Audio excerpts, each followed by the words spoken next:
rotting driftwood on the foreign shores, spilling out into the ocean floor, and the memories all you've left without a trace.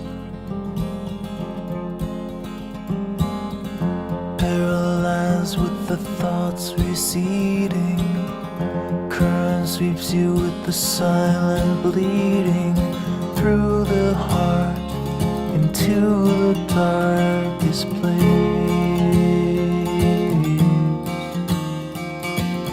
Well, turn around, there's nothing to see here. Run away, no reason to be here. It's the ghost who never goes away.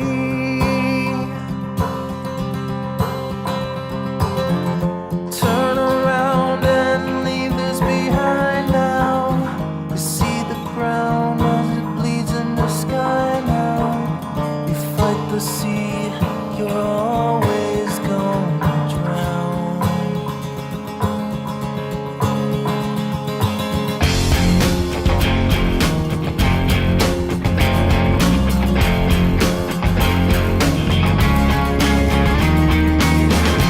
All the secrets that you're holding, all the memories you hide, all the frail thoughts that echo in the corners of your mind, they won't even last a moment.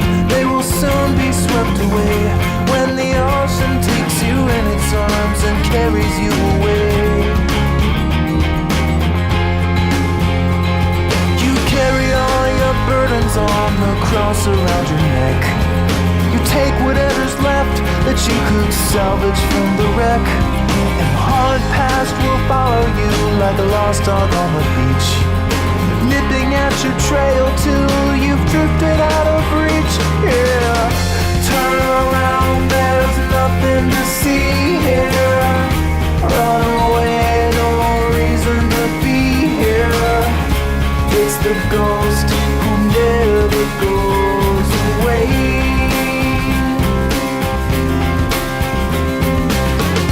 Turn around and leave this behind now.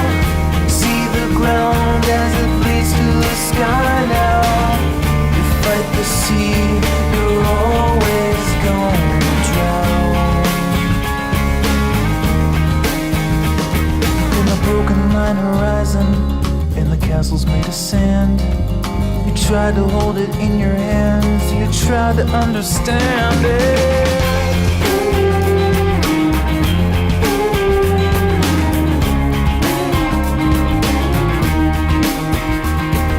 The ocean asks the questions, and it holds the answers too.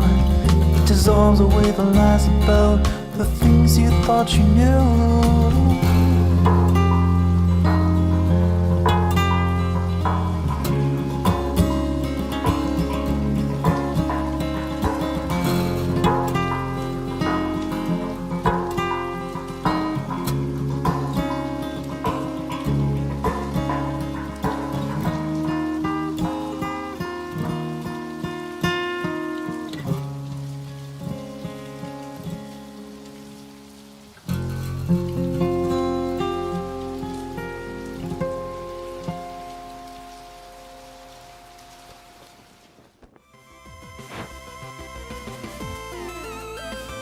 Hello.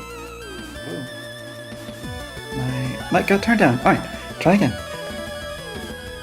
Hello, my friends. 'Tis I, Dame Amaja Ranya. My heart and my sword are yours. And 'tis I, Adulath Karakai II, bastard son of a real bastard. Your hearts are mine. Good evening, or whatever time it is in your part of the world, my good friends. It is what my workplace calls a rest week, which is a sort of office-wide paid time off where everybody takes a week to rest, recharge, and staycation, vacation, whatever we are able to do to power ourselves up for the next stretch of worky times. Micro-retirement, as the Gen Z say. Sure, something like that. I don't know about... I would probably call it more of like a micro-sabbatical than a retirement. A retirement sounds very final. Yeah, the word you're looking... Is that a quote from a show or something? A webcomic or some other piece of media? Since last stream, when we discovered this odd little top chatter leaderboard thingy, I had a stream on Manny's channel, my partner the Viscountex, and we discovered there is nothing that the streamer can do to disable the whole leaderboard purple crowns functionality. However, you as a viewer, if you do not wish to participate in the ranking of who participates most in a given streamer's chat, there is a privacy setting buried away in your YouTube preferences where you can opt out of participation in leaderboards. So if those crowny things bother you, go hunting in there. I didn't catch exactly the path to get there, but explore around in the privacy settings. That should get you the capability of turning that thing off if you don't like it. Unfortunately, there is nothing I can do to help with that other than point you in that direction. It's funny to me because having streamed on Twitch for so long, purple crowns to me mean Amazon Prime subscriber, so it's funny that YouTube is also using a purple crown to represent something else.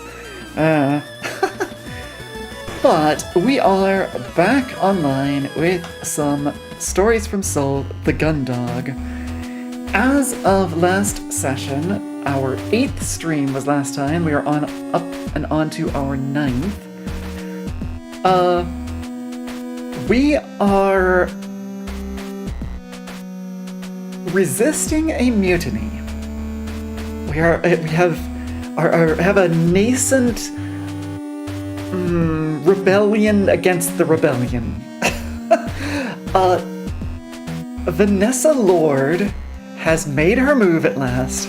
Her much telegraphed takeover of the JFS Gundog, and she has installed herself as the new captain with her hench people, Hansen and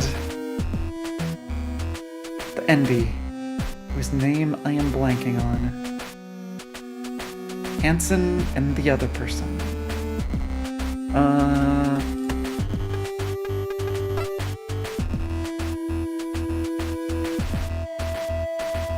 Nope, we don't have anything about people in our in our codex. Only technologies and jargon. So that trio has seized control of the bridge, beaten up the captain, kept Quinn, the second in command, under lockdown. She was already unwell and was not really capable of doing much about the situation to begin with, and the doctor is dead, so I guess that was enough power vacuum for them to depose the captain and do their thing. We have recruited Dalton, the cadet engineer, to the cause, and are now in search of the engineer, and let's see, what else are we supposed to do? We're trying to get into the sick bay. We've got Dalton not with us here. We have emergency radio that we are communicating with Dalton through. Currently we're crawling around in the maintenance tubes. Sitting in the silence of the maintenance crawlways, you once again find yourself staring at the shadows cast by the fan blades as they slowly rotate on the steel flooring. Right. So, our brilliant, genius plan for getting out of this situation is to do some detective work to prove that Lieutenant Commander Quinn did not, in fact, murder the doctor. This is somehow going to stop the mutiny or cause them to step down or something, even though their entire justification for doing this was clearly fabricated to begin with. But it's the current objective as far as the game is concerned, so that's what we're doing. You continuously tap the radio against your leg as you mull over the options in front of you. You know that the only way you'll be able to deal with Vanessa's mutiny is by proving that all of her justifications for carrying it out in the first place are based on lies and falsehoods. I'm not sure who we are trying to prove this to, but it's our plan.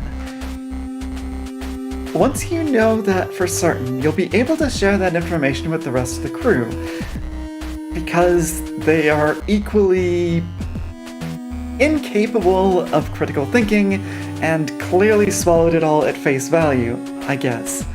If they know they're supporting a mutiny with no basis, then even Hansen and Haru, that was the name I was missing, just like the rabbit from Beastars, won't stand by her. I do not know where the protagonist has this idea, because Hansen and Haru probably don't give a shit what Vanessa's justifications are, so long as they are in charge. But once again, our dubiously rational protagonist has settled upon this as a knockdown, successful, guaranteed course of action. Tilting your head back to rest it against the cold metal you're leaning on, you close your eyes and sigh. Put like that, you think, it sounds simple. But there's still the matter of how you'll prove that Cassie and the captain had nothing to do with what Vanessa's accusing them of. Opening your eyes and focusing on the almost hypnotic motions of the shadows, you attempt to formulate a plan in your mind. But despite your clear objective, the sheer amount of options makes it hard to concentrate on a path of action. With your leg twitching in frustration, you stop tapping the radio against your calf and bring it towards you, preparing to call Dalton. You weren't expecting him to devise a plan for you, but at the least it might be helpful to treat him as a rubber duck, because that's about as useful as he is. Cadet Grange, are you there? Yes, ma'am, I'm here. You asked about my plan, right? Yes, that's right. Have you got it all figured out? If you have, then I can, I could tell you where you need to go. A slight grimace forms on your face before you respond. You don't want to outright tell Dalton that you don't have a plan yet and that you are making this up as you went. The cadet was anxious enough as it was, and you felt that it was largely your confidence that had got him to help you. But also, you needed to discuss what you were going to do with someone else. You simply weren't able to nail all your thoughts down at the moment. Yeah, almost. There's just a few things that I need to... You run your hand back through your hair and take a deep breath. There's just a few elements of the plan that I need to iron out before I carry it out, alright? Understood, Lieutenant. I'll do my best to help you out. Great, thanks. Taking a deep breath and exhaling it, you begin. When we spoke in the hangar, I told you that Vanessa's whole mutiny rested on her accusations against the captain and commander, right? That they were both absent on purpose, and that the commander killed Dr. Rosarian. So that's my main goal. I've got to prove that neither of them had anything to do with it. That makes sense, Lieutenant, but how are you gonna do that? You pause. That certainly was the question. Well, let's focus on the first bit, right? That the captain and commander were both intentionally absent at the time of the first blackout. Now, I saw the condition that both of them were in when the blackout happened, and there's no way they were faking it. I definitely can't see either of them getting that way on purpose. So, you can vouch for both of them. You can tell everyone that they really were sick. Well... no, that wouldn't work. It would just be my word against theirs. Unfortunately, I'm locked up as a traitor, or at least, I'm supposed to be. If I were to start dropping in on crew members trying to get them to listen to what I had to say, I don't think anyone would pay much attention to me. Especially not Hansen and Haru, who are the two biggest threats right now. Oh, sorry, Lieutenant. That was pretty stupid of me to say.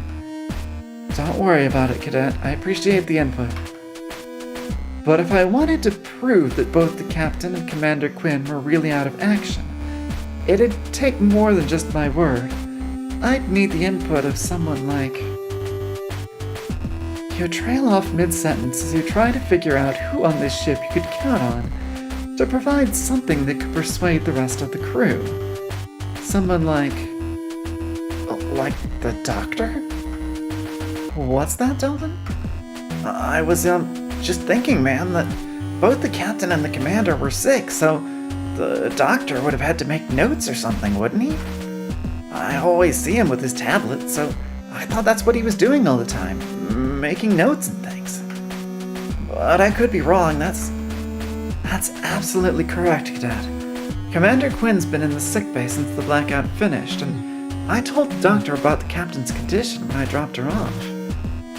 He'd have made a note of their status in his medical logs. Those should be more than enough evidence to show that the Captain and Commander weren't absent from their posts on purpose. Ah, that's great. Sure is. Still, even if we can get our hands on those records, that still leaves us with Vanessa accusing Commander Quinn of killing the Doctor. Dalton, where did they leave the Doctor's body? The body? Why do you want the Doctor's... If we're going to prove the Commander innocent of that, then we're going to need to investigate the Doctor's body. Where did they put it after he was found? Well, it's still in the sickbay, Lieutenant. I think the Chief said it was in the surgery wing. I mean, he was in the surgery wing. His body. Take it easy, Cadet. Don't worry about it for now. But if the body is still in sickbay, and we're going after the Doctor's notes, then that does make things a lot simpler. Ma'am? Everything we're after right now is in sickbay, so that's my next destination. How do I get there, Cadet? Well, you can't, Lieutenant. Not directly from where you are, anyway. If anybody's in chat right now, did you hear a little bit of glitch in the audio just then? A little kind of digital scratch, kind of like a record scratch? Kind of in between that and a squeak. I've been occasionally hearing that noise come through, and it's an issue that I have yet to entirely pin down. It's so inconsistent, it's difficult to test. The closest you can get from where you are is, it's the airlock, ma'am. That's the closest I can get? There's no other route into the sickbay through these tunnels? No, Lieutenant, sorry.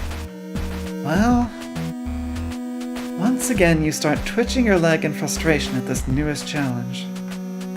I guess this was never going to be easy. Alright, Cadet, how do I get there? If you're still at Junction 72B, it's the tunnel in front of you, to the left. Thanks, Dalton. I'm heading there now. Stand by. Yes, ma'am. You slowly crawl through the cramped passage, away from the light being cast downward from the shaft containing the large fan. It doesn't take long for you to find yourself in complete darkness once again.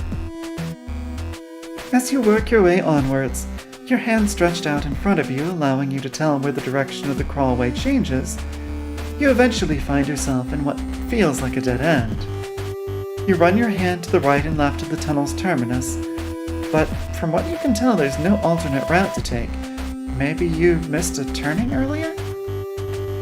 You fumble around in the darkness for the radio, and after a few mistaken button presses, you manage to find it. Cadet, can you hear me? I've followed the tunnel you mentioned, but it's a dead end.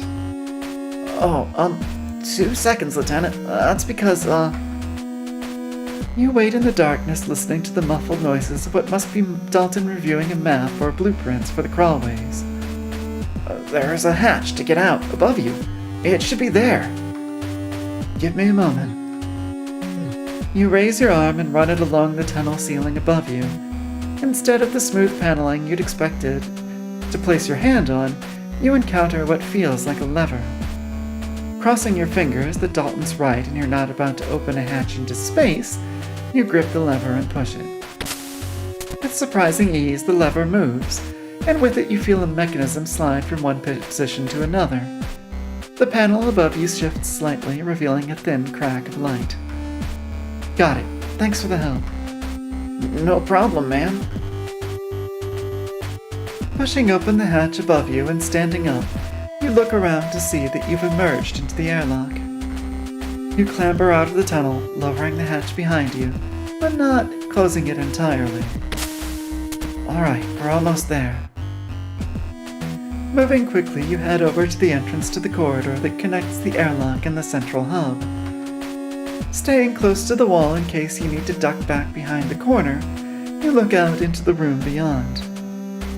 It's empty, but in the distance you can hear the sound of a conversation taking place. As you focus your attention on the voices, you can easily tell it's Hansen and Haru making idle conversation. You bite your lip in frustration. You were so close, but once again there's an obstacle between you and your destination. With a sigh, you turn back towards the airlock. From the sound of their conversation, you could tell that they both had to be standing in the four-side thoroughfare. From there, they'd be able to see pretty much the whole of both thoroughfares as well as the central hub. There'd be no way you could just walk up to the elevators without being spotted. You'd have to figure out some way past them, but how?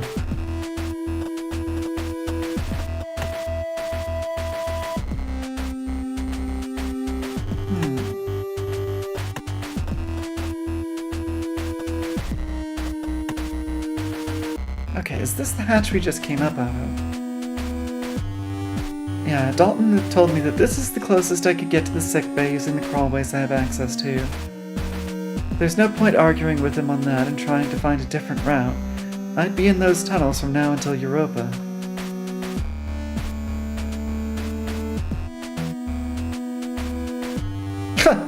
Decompressing the whole ship could be a fun way to get those two out of the way, but I don't fancy my chances of not getting blown out into space along with them. I've not got any access to the terminal system right now, so I can't use any of their functions to distract Hansen and Haru. I guess these could be used as a disguise, maybe? But I'm sure that at least one of them would want to know who is wandering around the ship in an emergency spacesuit. Scrap that idea.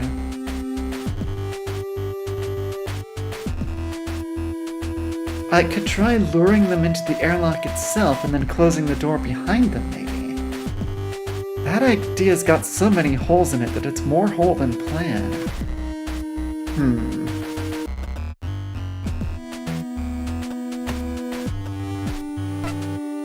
Dalton, do you read me? Loud and clear, Lieutenant. Do you need help? That's right. I'm in the airlock, but there's no way for me to get to the elevators without being seen. I'm going to need your help. I need some way to distract them. We've already been over a ways in. This is likely just going to be like, nope, that's your only route, so kind of already talked that over. Some way to distract them? I don't really... Dalton, you don't have to do much. All I need is something that gets their attention away from the central hub for a few minutes. It can be anything. make a commotion or say there's an emergency. Anything. Right. I think I can do that. Thanks, Cadet. I know it's tough, but this is important. You see that Dalton is transmitting, but as far as you can tell, he's not saying anything. Although you do wonder whether a new high-pitched squeaking that you can hear is really the radio interference it sounds like. Just take it easy. It'll all work out. They've got no reason to suspect you're up to anything.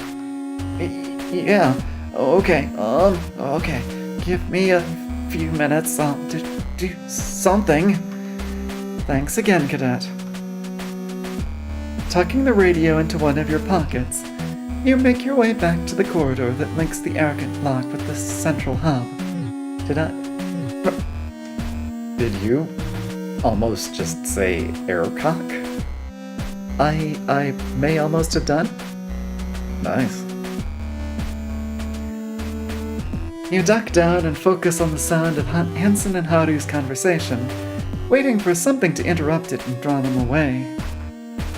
As you remain crouched, you begin to wonder what Dalton will do to distract the ensigns. He's got a lot of options available to him in the hangar, you reason, so it could be anything. Maybe he'd set off an alarm that would draw them away, or deliberately damage some large piece of machinery that would create a big enough mess Vanessa would have to order the two pilots to help clear things up. Or maybe... Ensign Romney? Ensign Kreese? You shake your head in disbelief. Had Dalton decided to distract the ensigns by walking up and talking to them? Gritting your teeth, you quickly creep along the corridor until you're almost in the central hub so that you can hear the conversation better. Hey kid, what's going on? Well, I was in the hangar and, Spit it out. Come on, can't you tell we're busy here? I was in the hangar, which is, of course, I was in the hangar because I'm doing the repairs, but, Cadet, hurry it up, you're killing me here. You slip to the other side of the corridor, getting just enough of a change in perspective to allow you to see into the four-side thoroughfare. From what you can tell, both Hansen and Haru have their backs turned to the central hub, but each one stood at an angle where they'd notice any movement in it out of the corner of their eye. Another thing that I have discovered or learned since last stream. On Sundays, my stream series has been reading a fanfic by my friend John Whitehead, right? The Blood Red Tiger. And it turns out that this particular turn of phrase, each one stood at an angle, or I was stood at such and such a place, I was stood over there, they were stood, etc. That, it turns out, is a Britishism. So I think this, the writing in this game has a bit of a British slant to it, and that's why some of those turns of phrase ring oddly to me as a speaker of US English.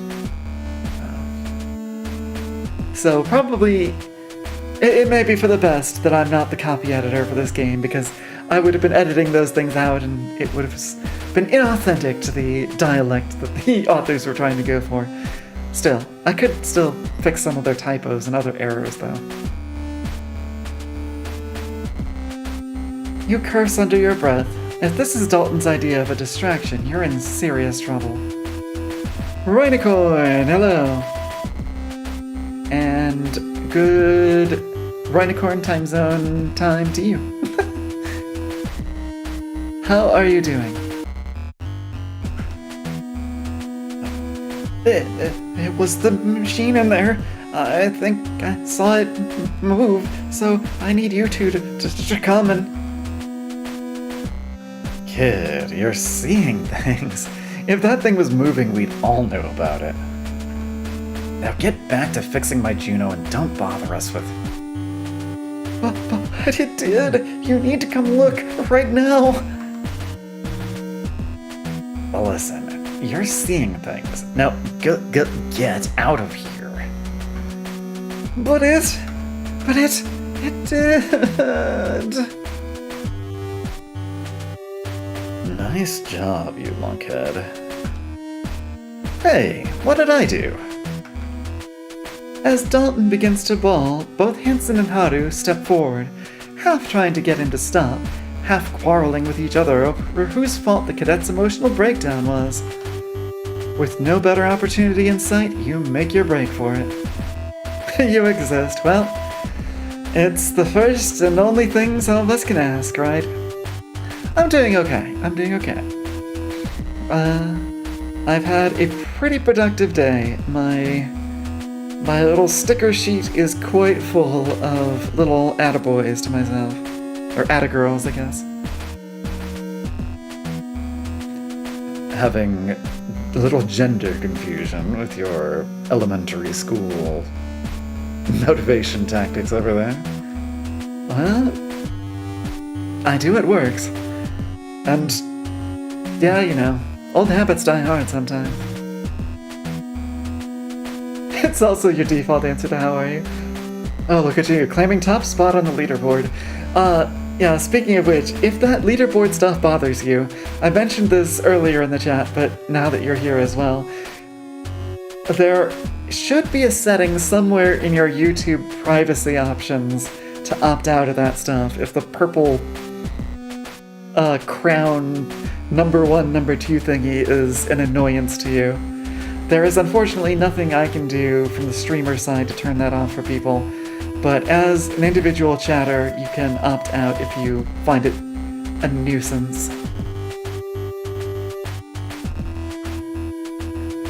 Swiftly, you dash across the central hub and press up against the elevator door.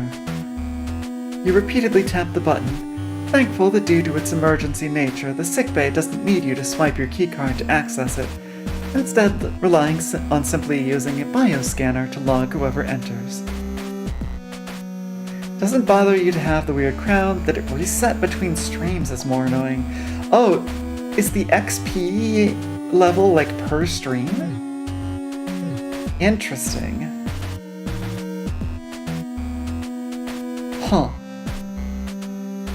Yeah, it shows you at 75 as well as, I guess that's Rain, with a username that I wasn't familiar with, which...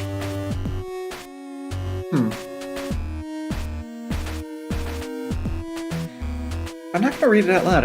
It looks like it looks kind of like a real name, like a legal name. It was back to 0 when you came in. Okay, so it's a per stream leaderboard. That's very peculiar. All right, whatever. So you're like, oh god, you and Rain in like this tug of war for first place there. Well, you are my two most dedicated and perhaps only, a lot of the time, chat participants for my YouTube stream, so thank you both for being here, whatever shade of purple you are. Yeah, it probably isn't, it just startled me to see that there.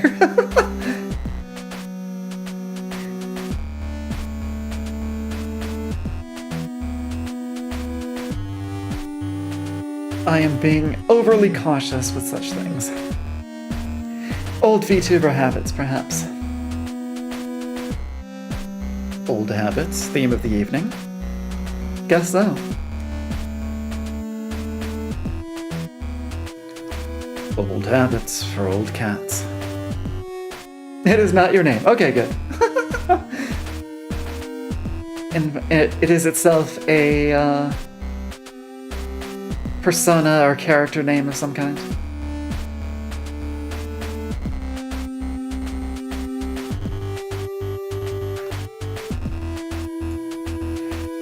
As the door begins to open, you immediately slip through the gap, hitting the door close button as soon as you're inside.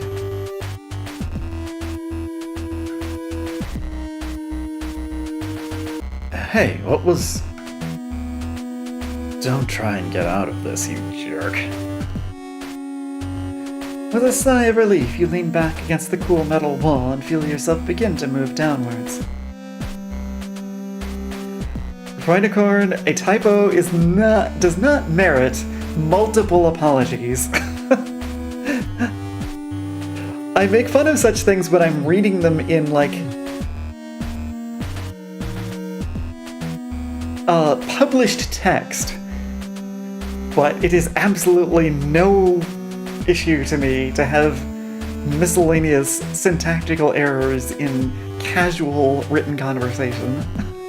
I am long over that, pedantic phase of my life. Long enough ago that you would never have witnessed it.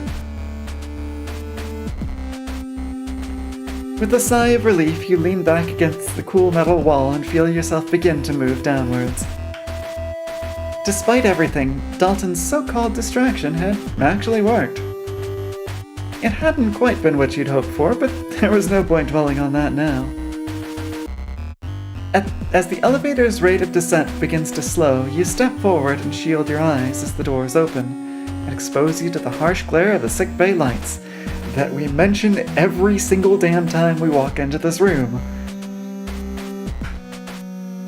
Speaking of things in published writing that I make fun of. Now that you'd finally got here, you could begin.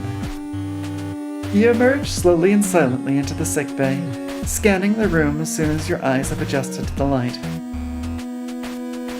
At first glance, you don't see any sign of the attacker who'd knocked you out the last time you were here, but you're careful to check behind the doctor's desk as well as other blind spots within the room.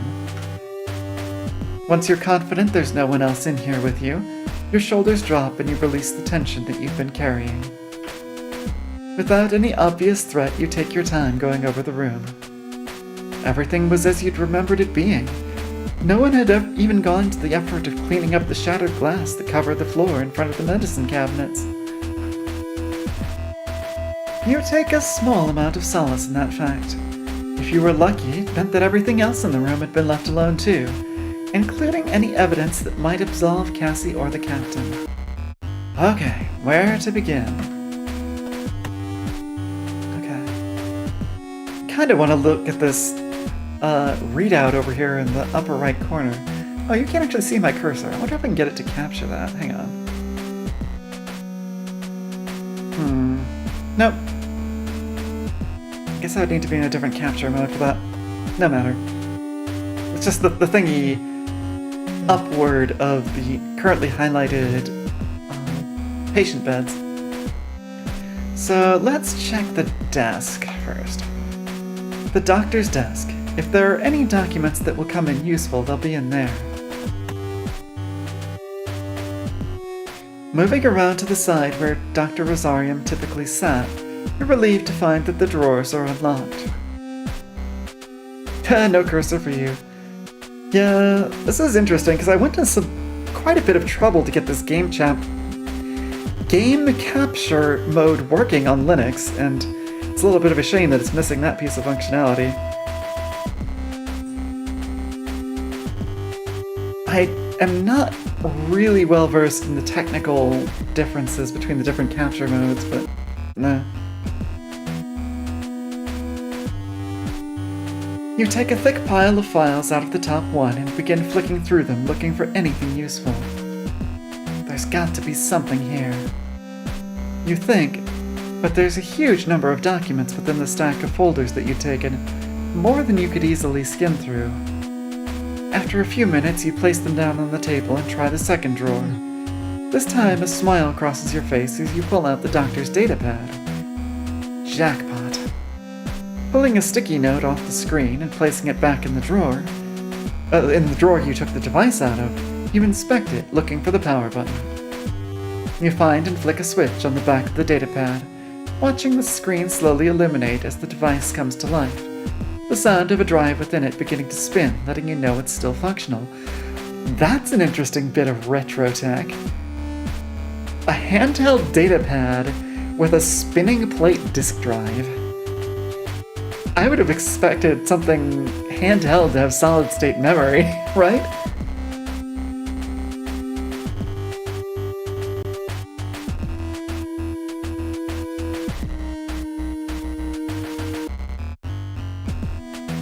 There it was again. Ranya, did you hear that faint little digital record scratch kind of noise? A little kind of squeaky noise? Or curious if that's coming through on stream or if that's only in my headset. What? And how would I run your GameCube games on it? Yeah, I guess so. Oh, so maybe it's an optical disc. Don't think you heard anything? Okay. I'll have to see if I can catch it on the VOD if there was anything. Alright, I bet this will have all the information I need. Your elation is immediately wiped away as you're faced with the login prompt. Oh, come on. Well, this is to be expected. Medical data is very private. There ought to be some kind of security on it. Which you ought to know as the ship's security officer, protagonist. You place the datapad onto the desk alongside the pile of files, and sit down on the doctor's chair, placing your head in your hands. You had no expectation that this endeavor would be easy, but you've been hoping that at the very least it would have been simple. Unfortunately, that did not look like it would be the case. After taking a few moments to silently fume at the challenges that were being thrown your way, you realize there's nothing you can do but move forward.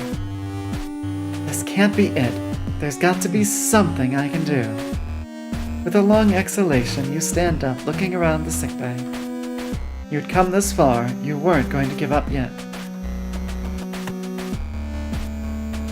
Heading over to the emergency beds, there it was again. You do a quick visual review that doesn't reveal anything unusual. Despite this, you take some extra time to go over them. Okay. Alright, hopefully then it's just something going on in my headset. Like, it could potentially be like interference between my cell phone and my, like the speakers that I got my headset plugged into. That would be the least disruptive to stream possibility, I suppose. Peering into all the little nooks and crannies where the padded top joins the frame. You pay careful attention, looking for any unusual markings or damage, or signs that someone else may have been around them, aside from Cassie and the doctor. After a few minutes of searching, you fail to find anything that could prove that someone else was here when the doctor was murdered. In fact, aside from a few of Cassie's hairs on the pillow of the bed she'd been resting on, there was no sign that anyone had used these beds at all. Let's see. Much like on the O'Brien, the glass fronts of the cabinets that stored the various medicines and treatments had all been smashed with fragments covering the floor. You do your best to avoid disturbing anything, but still manage to crunch a few pieces underfoot as you look at the broken edges of the glass that remains in the cabinet doors. No blood, no fabric, nothing caught on these shards. You step back to get a better look and hear something crinkle as you step on it. Turning back to see what it was, you kneel down to pick it up. Nutrishake mix. You turn the packet in your hands and notice that it's completely empty. This is a clue that we've bumped into 3 times already. Just like what happened on the O'Brien. I know it wasn't Cassie who killed the doctor, and since this is the same thing that happened on the O'Brien, does that mean it's the same killer? Smashed medicine, yummy, and with glass shards for extra crunch. Oh. That is a common bad dream that I have, is dreaming that I have swallowed some amount of crushed or broken glass, and I'm like coughing it up. It's really, really uncomfortable. Like, I imagine it would actually be injurious to the point of needing surgery if it actually happened to me, but in the dreams, it's just like, ugh, it's just this very discomforting sensation, this kind of scratchy, sandy sensation. Could it be whoever's piloting that machine? But we've not seen any sign that anyone's been able to leave it. And why would they kill 2 doctors just over nutritional shakes? doesn't make any sense.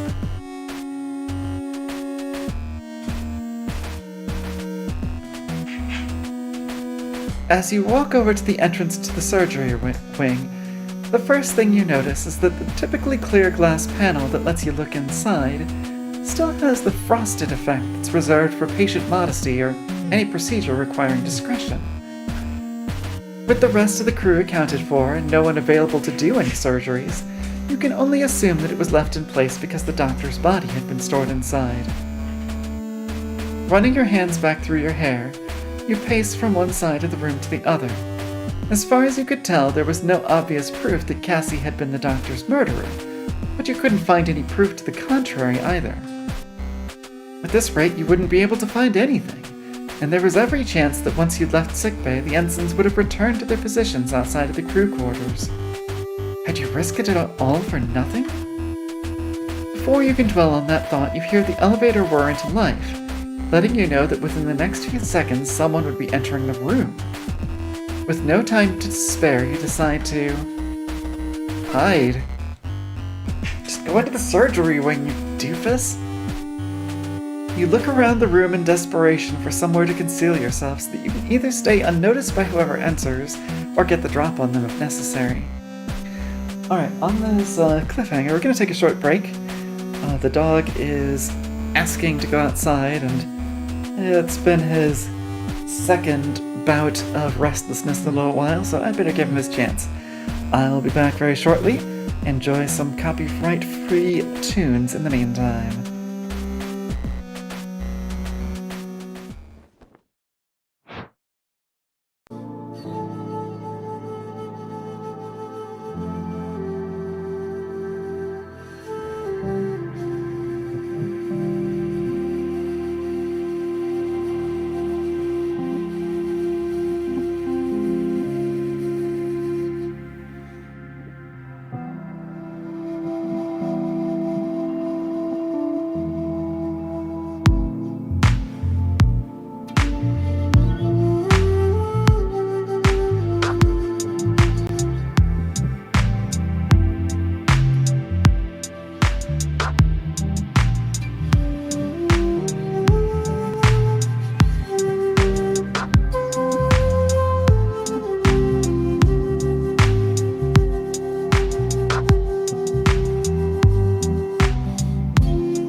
have returned. That was a bit longer stream break than a typical just taking the dog outside exercise normally goes, because I decided to handle some laundry that I had started earlier. This has been a very productive day for me, housework-wise.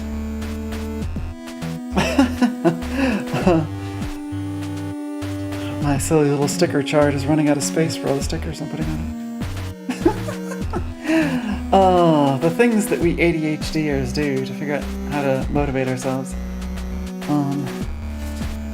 But hey, I have these sheets of colored smiley face stickers. I'm gonna get some use out of them. Little gold stars too. All the classics. But yeah, alright. Back to the gun dog and this not very skilled murder investigation. Ah, right, we had the cliffhanger moment where somebody's coming in on us in the sickbay. Oh, you never got... No, I don't... Oh gosh, I didn't even remember whether gold stars were a thing when I was in grade school. Like, maybe? If so, they weren't a very... I don't remember it being a common deal. Maybe there were sometimes gold stars on 100% tests or something, or some kind of attendance chart. There were probably stickers involved, but I don't remember them very well. But yeah, turns out when you're an adult, you can give yourself gold stars. Only heard of them from movies and shows from the US. Oh, okay. It's possible that, yeah, that it's not a thing in other educational systems, too. With the surgery ring locked and the emergency beds nothing more than suspended platforms, you're left with one option. Just as the door slides open, you dive behind the desk, trying to tuck yourself into what little space there is underneath it. Remaining as quiet as you can, you listen to the sound of footsteps crossing the room towards your position. As the doors slide shut behind whoever had just entered, you hear them take a few steps further into the room before they stop. You can hear your heart pounding as you wait for the mystery crew member to continue moving further, where you can get a look at them, but as time continues to pass, there's nothing but silence.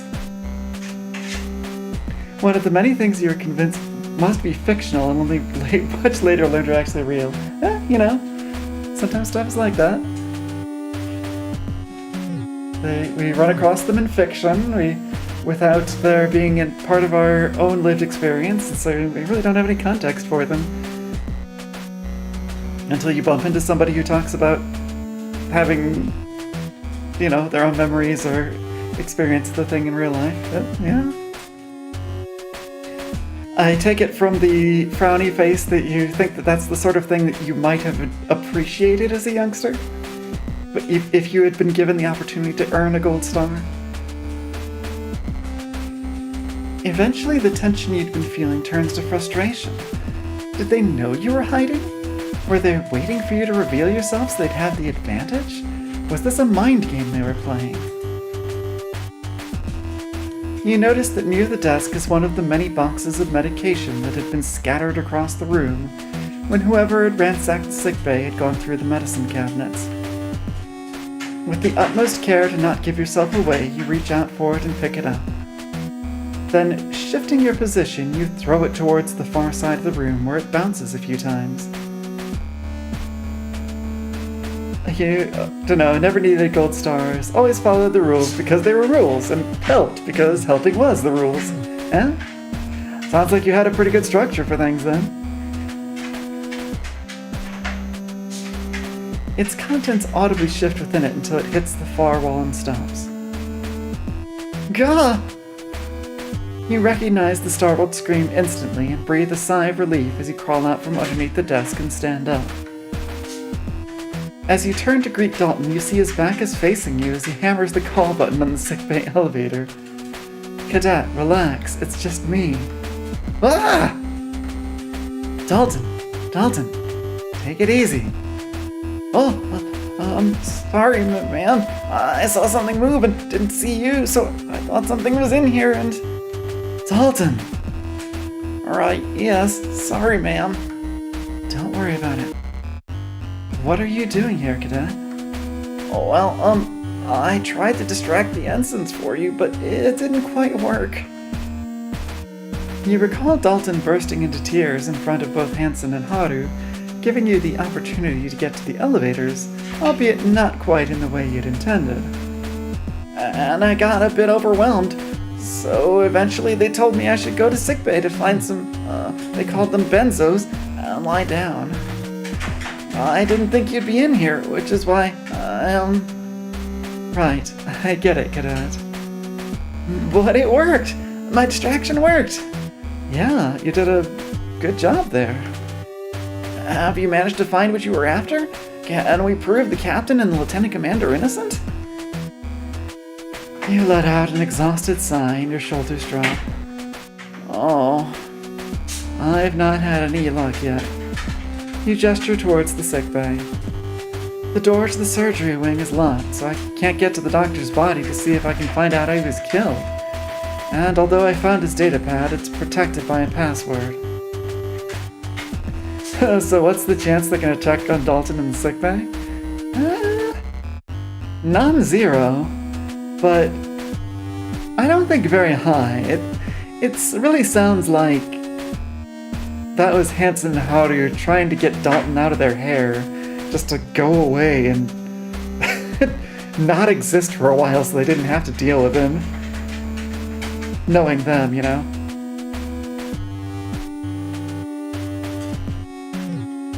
Aside from that, it doesn't seem like there's anything useful in here. Oh, well, Hey, don't let me get you down, Cadet. I'm sure there's something here I just haven't figured out yet. Yeah. And maybe if I help you out, you'll be able to find it. The Ansons told me to take a break in here, so it won't be strange if I don't come back for a while. We'll figure it out, ma'am. Don't worry. That's the spirit, Cadet. Alright, so... with Dalton, I guess we can revisit the options. Aside from the big stack of files and the datapad, there wasn't anything useful in that desk. I don't think those files are going to be of much help either. They just look like a bunch of admin work.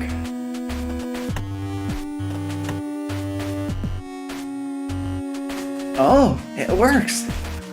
That's good. Hey, no. This.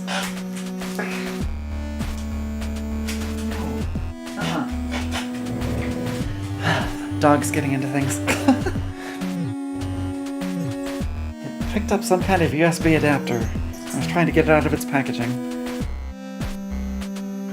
Oh, when he...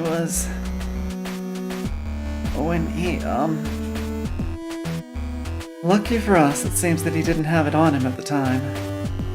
Or if he did, it didn't get damaged anyway. Yeah. We still need to get around this password, though. Maybe there's a clue or something he left behind. I don't know what the dog needs a USB adapter for. Presumably to chew on.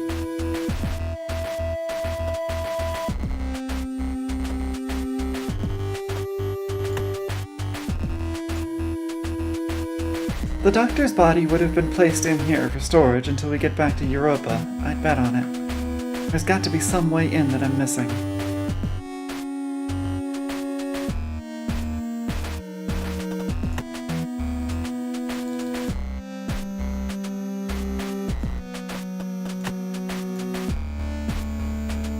There's no trace of any blood being spilled when whoever it was smashed this glass. And aside from the Nutrishank... Oops.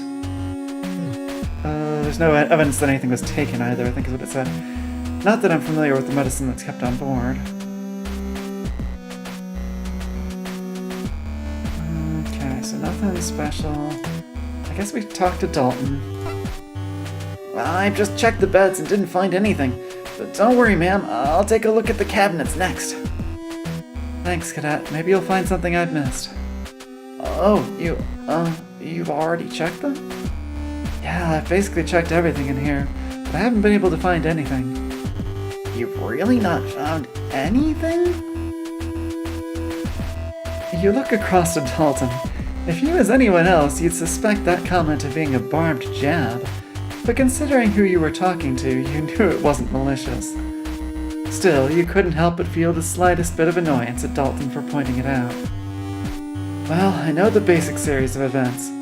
Someone came down here, killed the doctor, and smashed up the medicine cabinets, probably looking for something. You look over to the scattered mess of glass and boxes.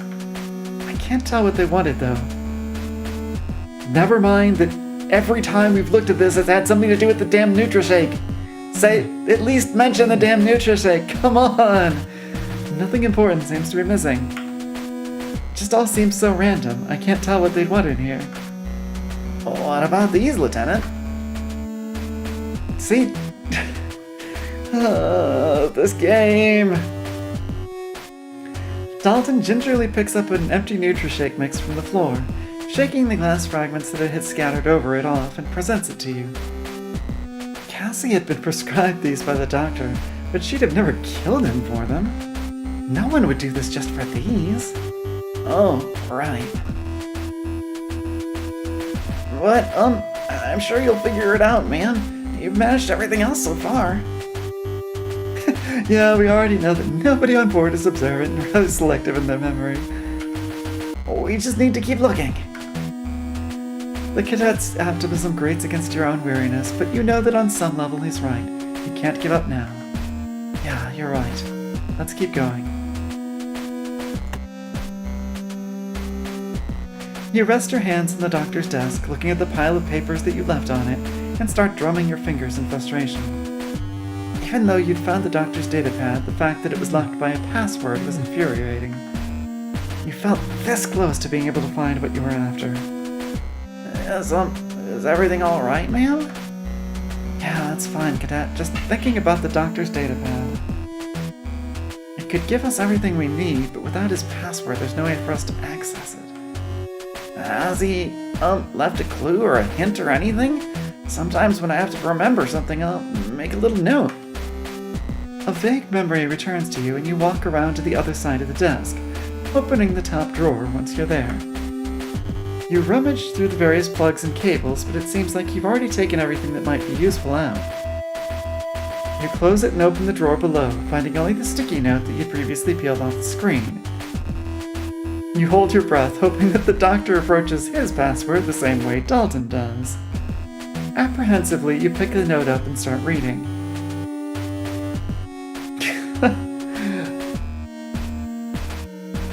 Device asks me to press any key to continue.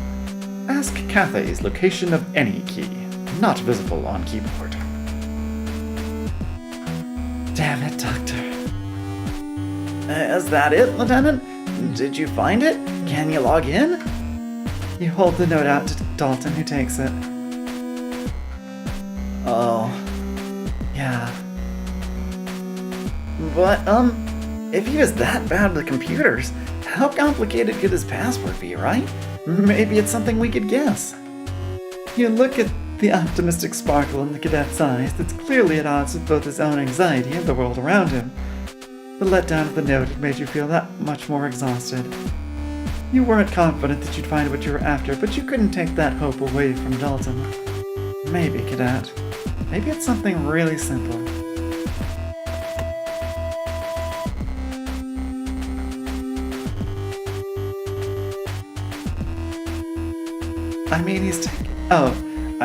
He's taking the instruction at face value, right?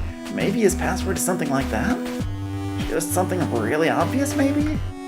Something really obvious, huh? Alright, let's give us a try.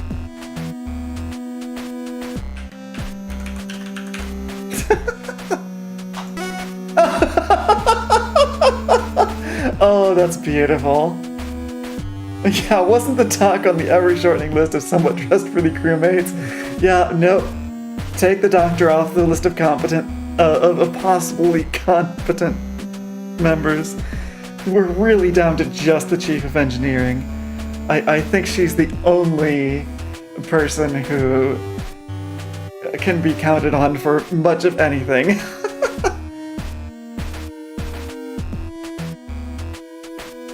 And I'm sure there's plenty of time for her to show up and disappoint us. What was it, Lieutenant? Password. As in, enter password. The cadet looks at you blankly, and you can see him try to mentally process this shocking lack of cybersecurity awareness. We learn the chief is allergic to machine oil or something. Yeah. Oh. Yeah, seems like he takes all the instructions on his datapad pretty literally. Well, I guess that's good. For us, anyway. You nod your head in agreement, already beginning to review the functions available to you.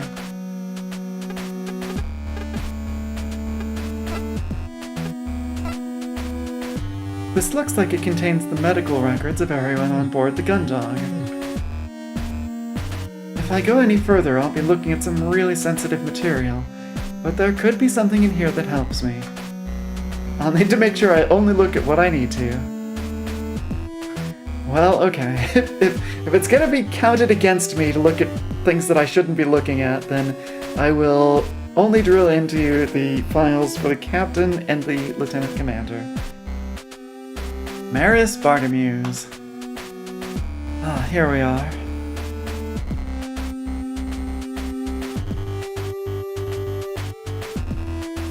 Yeah? Just found records for the captain. Says he found her unresponsive due to, something called Visalgia. But it says she was unresponsive, so that should prove she wasn't absent on purpose, as we carefully omit the obvious note about alcohol.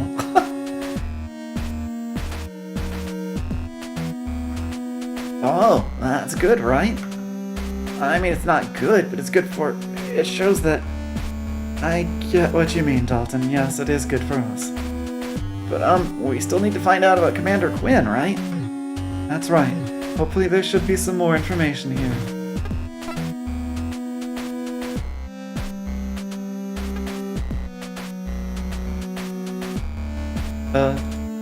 Why is it not? Yeah?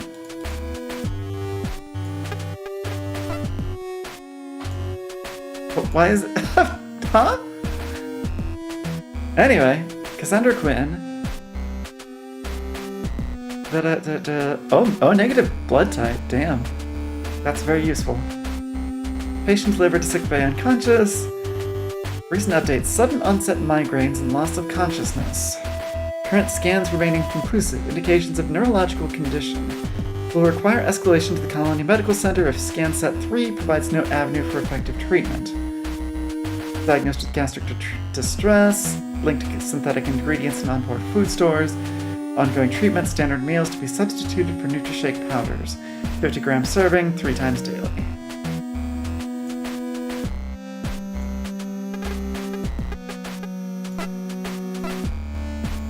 Let's see.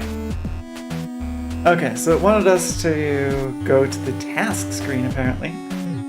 Which is kind of cool that the doctor's datapad has the same functions as the, function menu that our diegetic datapad thingamadooby has, with the addition of the medic option.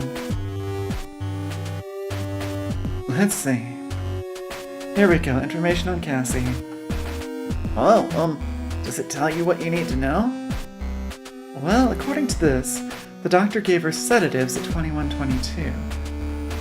I came down at around 21:30. That's when I found the doctor dead and was attacked. If she'd been sedated, she wouldn't have been in any condition to do any of this damage, let alone kill him. That's, everything, isn't it? We know the lieutenant commander was sedated, and that both her and the captain were really ill when the power went off. That should prove it to everyone, right? Hopefully, this is pretty hard to argue against.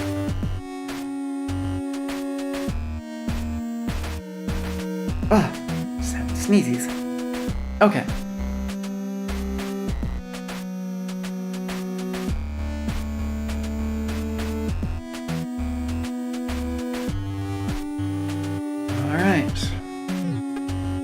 Oops.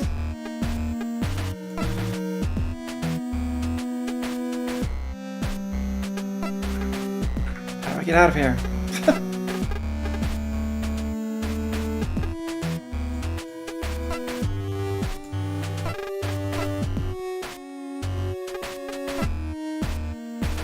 Oh, there we go.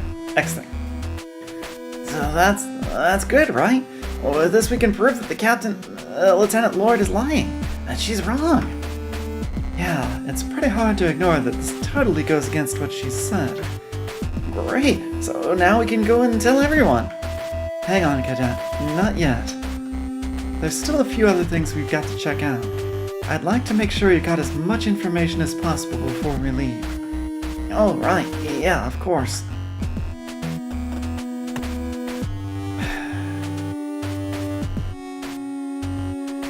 You stand in front of the closed doorway to the surgery ring and tap on the frosted glass. You knew the glass used is the same kind as what's used in the window on the bridge, and would be pretty much impenetrable to conventional weapons, let alone what you had at your disposal. You had not been able to find the conductor's key card, and without it you wouldn't have much of a chance of getting in. Could use Cassandra's key card, though. With a smug sense of satisfaction, you swipe the card through the terminal next to the door and wait for it to open. Instead, you're met with a harsh series of digital tones. Access denied, insufficient authority. Figures.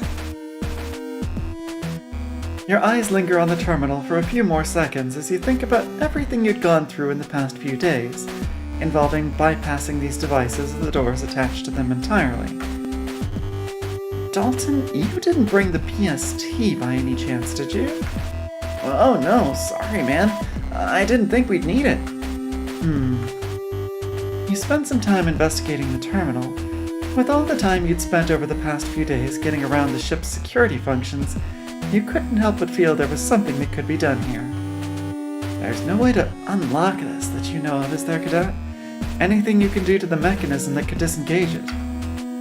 Sorry. Lieutenant, the only way around them that I know is the PST, and that would need the doctor's card anyway. I think that door's locked, so only he can access it. Crossing your arms, you sigh. If that was the case, then whoever had moved him in there had probably taken his card before they'd left him. You didn't know who it was, but you couldn't exactly go around asking the rest of the crew to borrow it. There's no other way in. Nothing at all.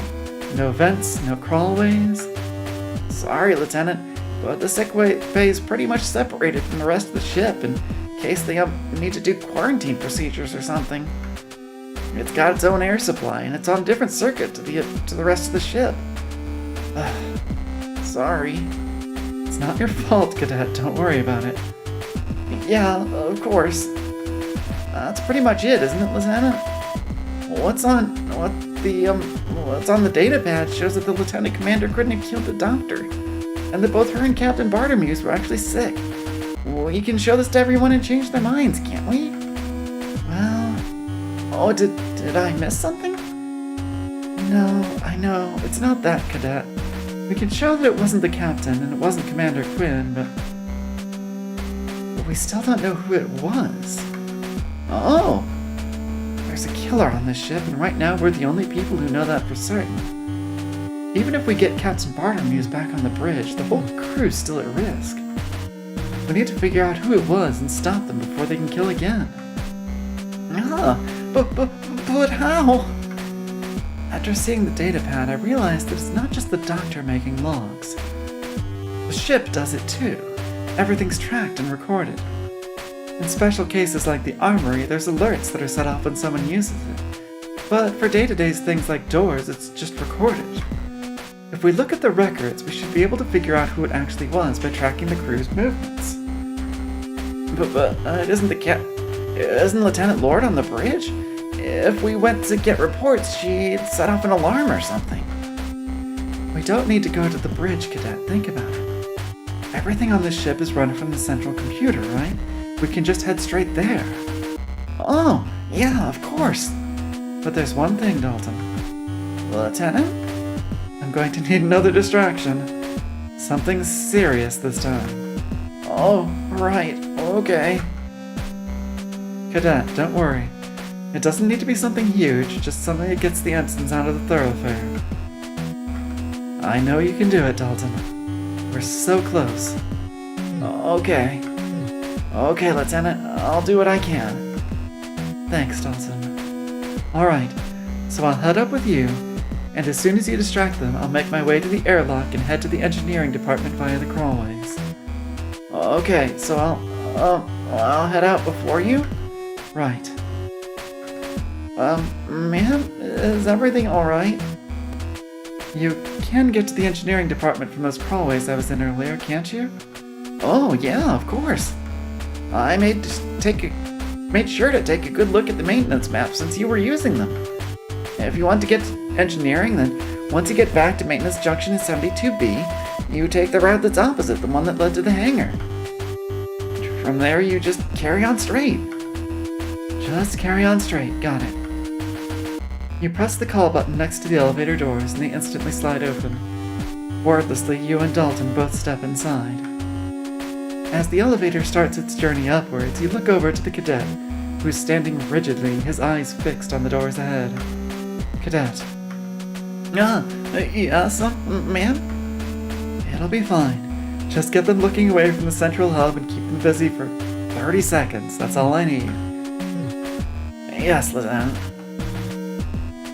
Eventually, the doors slide open and you both remain stood in silence. You wait for Dalton to make his move, but instead he stays still, staring straight ahead. Dalton? You whisper. Cadet? You attempt again. You close your eyes and pinch the bridge of your nose. In the silence of the central hub, you can hear Dalton breathing in and exhaling loudly. Dalton, it'll be fine. Just get out there. With tears welling up in the corners of his eyes, the young cadet looks at you. But as much as you'd like to coach Dalton, now that you'd arrived, you did not have the time. Dalton, it'll be fine. Now. Internally, you feel a pang of guilt, but you need to get out of this elevator and into the crawlways before the ensigns came to investigate why no one had stepped out. Without warning, you shove the cadet, sending him stumbling into the central hub. Ah! The look of betrayal on his face as he turns back to you makes the guilt you'd felt sting again, but unfortunately you couldn't ask for his forgiveness right now. All you can do is mouth the word "go" and point towards the Forsyth thoroughfare. You've read too many twist killer novels. You're pretty to tell me what if Dalton's the one. Whoa, that would be quite a twist, wouldn't it? Damn.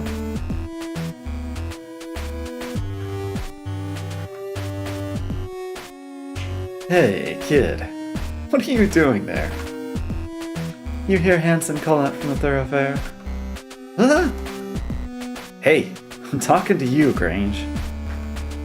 With Dalton stood transfixed on the spot looking towards Hansen, you begin to slowly reach towards the button to send the elevator back down to sickbay. It would mean you'd need to carefully arrange another distraction later, but that was better than being discovered now. Damn it, I'm supposed to be guarding these quarters, kid. What the hell are you doing over there? Your finger is on the button as you hear Hansen approach when all of a sudden...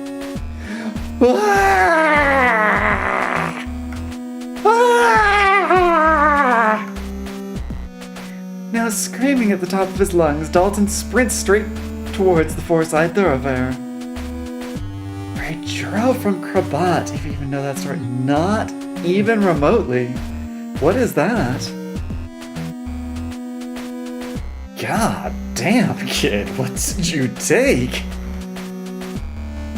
You hear the sound of someone tumbling over as Dalton's scream disappears into the far side of the ship.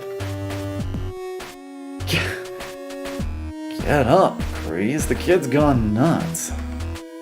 Yeah, I got that. Grab him. Sensing that this is the best opportunity you'd be getting, you quickly but quietly leave the elevator. Taking a surreptitious look down the Forsyth thoroughfare, you see Dalton run, still screaming, into the mess hall, pursued by both ensigns. With both Hansen and Haru now out of the way, you dash towards the airlock. From there, you waste no time opening the hatch and sliding into the crawlways, making sure to seal the entrance behind you. With the riskiest part of your journey from sickbay to engineering dealt with, you let out a sigh of relief as you start the long crawl towards your objective. Krabat is a German novel from like 150 or something years ago, about a young Krabat finding work at a miller's place. I don't even know what a Krabat is.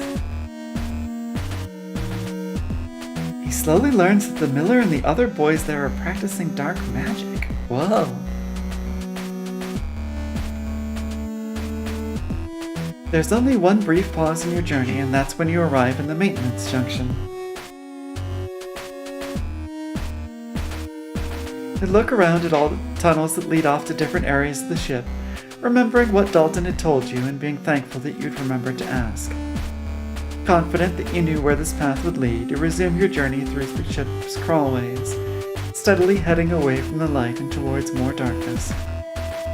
Within a mere 2 turns, you're once again enveloped in the blackness of the ship's inner workings, and you carefully shuffle forward, making sure not to let any sudden obstacles or shifts in direction catch you off guard. Juro is one of the boys pretending to be stupid to not draw suspicions of him knowing things about the master he isn't supposed to. At first, the constant vibrations were only noticeable when you made a special effort to feel for them in the walls or floor of the crawlway. But as you continue, you start to sense them passing through you. Eventually, they turn from a physical sensation to a constant noise that fills the dark tunnels. You find yourself moving in time with the rhythm that pulses through you, inching forward with each beat you feel. Well, I guess there is a way I can show the cursor, but it's by hovering my cursor over my OBS. That's really awkward. I keep doing that by accident, and then I realize, oh wait, I can do this for some reason? I don't know why OBS picks that up, but... For every length of crawlway that you clear, the sensation grows stronger and stronger, leaving you to wonder how the engines haven't shaken the ship apart yet. It's not long before you eventually turn another corner and are met with a shower of illumination. Shafts of light fall around you from the grating above, all the more visible due to the cloud of dust you've kicked up on your travels. Moving forward and looking up through the grating, you recognize enough machinery to know that you're near the entrance to the engineering department. You like Krabat. You think the 2008 movie adaptation is good. No idea if that has an international release. Oh, okay.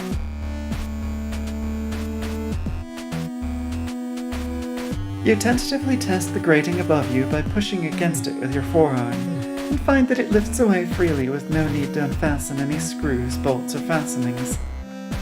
A welcome relief from the catches and clasps you'd had to deal with so far. Twisting onto your back so that you can better manipulate the grating without creating any noise, you push it up and out of the way, allowing you to sit up and fully assess your surroundings. You quickly clamber out of the crawlway, replacing the grating that you'd removed whilst looking out for any signs of other crew members. As soon as it's back in place, you dart behind the most obtrusive piece of machinery you can find, carefully peering out to check your path to the central computer is clear. At the International Film Fest in Toronto, Canada in 2008, so I guess there must be an international release. Okay, that's cool. With no one around, you dash along the various catwalks that take you to where you need to be, occasionally stopping to check that each corner you turn or path you're about to take doesn't cause you to step out in front of someone you hadn't spotted. Fortunately for you, your path is clear and it doesn't take you long to reach the entrance to the central computer. Here we are. Pulling Cassie's keycard out of your pocket, you slide it through the card reader on the terminal, and the door hisses open. Luckily, Vanessa had somehow not thought to disable those accesses. With one last look behind you to ensure that you weren't being followed, you step inside the small room, the door sliding shut behind you. Alone in the small room that contains the interface with the central computer, you take the opportunity to stretch your arms out above you and roll your head from side to side, to work out the stiffness that had accumulated during your journey through the crawlways.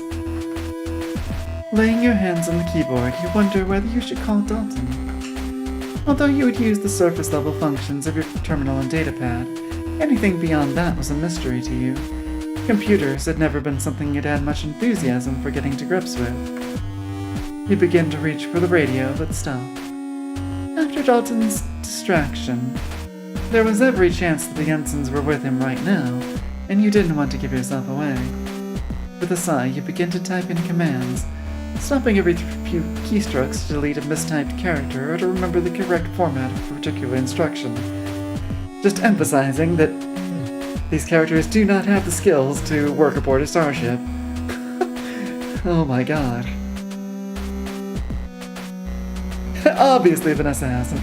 She is part of the crew, and we know what that says about her abilities. Yep. It takes you much longer than you'd like, but eventually you manage to pull up a long list of every time a crew member entered or exited a room. As you slowly work your way through the more recent records, you finally arrive at April 23rd, 2130, the time when you'd gone to visit Cassie. Below that was... no information? Sickbay? 2129? How can there be no information? There's a log right there. You begin scrolling back through the records, hoping that you can figure out who it actually was by checking the other crew members' activity. You couldn't rule out that somehow the data had been corrupted. Or was it possible that Vanessa had made a dummy profile somehow? As you keep scrolling through the huge number of crew movements, you soon notice another instance of no information appearing.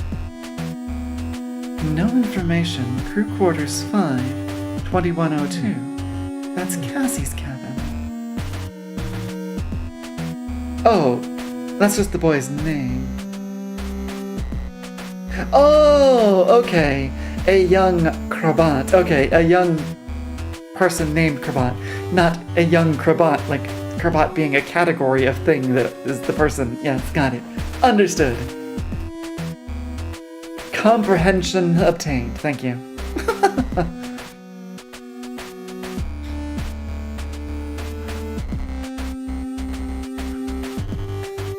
With a new fervor, you begin scrolling faster and faster, spotting more entries for this mystery individual. No information, Central Computer 2021. No information, Engine Room 1933. No information, Mess Hall 1910. No information, Hangar 1850. That was just after Hansen and I crashed into the ship. When that machine crashed into the hangar too. You continue working your way down the list, but as you do, you can see no further entries belonging to anyone other than the crew. Eventually you stop, simply staring at the screen as you try to process what you've read. Without a word, you turn around, stepping out into the engineering department. As the door to the central computer hisses shut, you lean back against it, staring out at the expanse of the engineering department and its myriad machines and devices. At first you'd assumed that the entry on the system for no information was just a glitch, but when you saw where it had been, and the first place it appeared, your mind had instantly jumped to an unwelcome conclusion. Part of you wanted to race up to the bridge, to warn Vanessa and tell her to stop playing games, that the entire crew was at risk. But you knew that you wouldn't make it past the ensigns, and that there was almost no chance that they'd listen to what you had to say. Despite my previous insistence and narration that once I had the evidence, even the ensigns would come right around. If you were going to deal with this potential intruder, you'd need to stick to your original plan.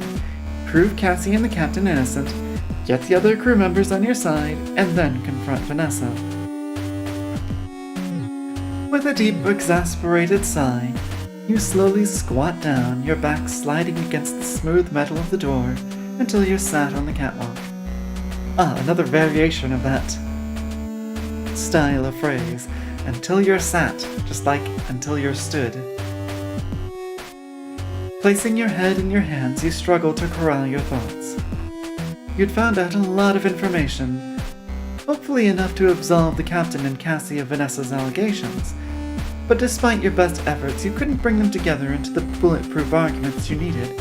You know one thing that I would have been doing right now, before I just exited the computer room? I would have been checking the recent logs for the unknown traverser to see if, like, where is the creeper right now? Didn't think of that, did you, protagonist? It didn't help that you were distracted by the latest revelation that someone may have come on board with the machine you'd fought and was roaming the ship. Or if that was the case at all and you were just being paranoid. Slowly and carefully, considering the decision you were making, you reached for the radio.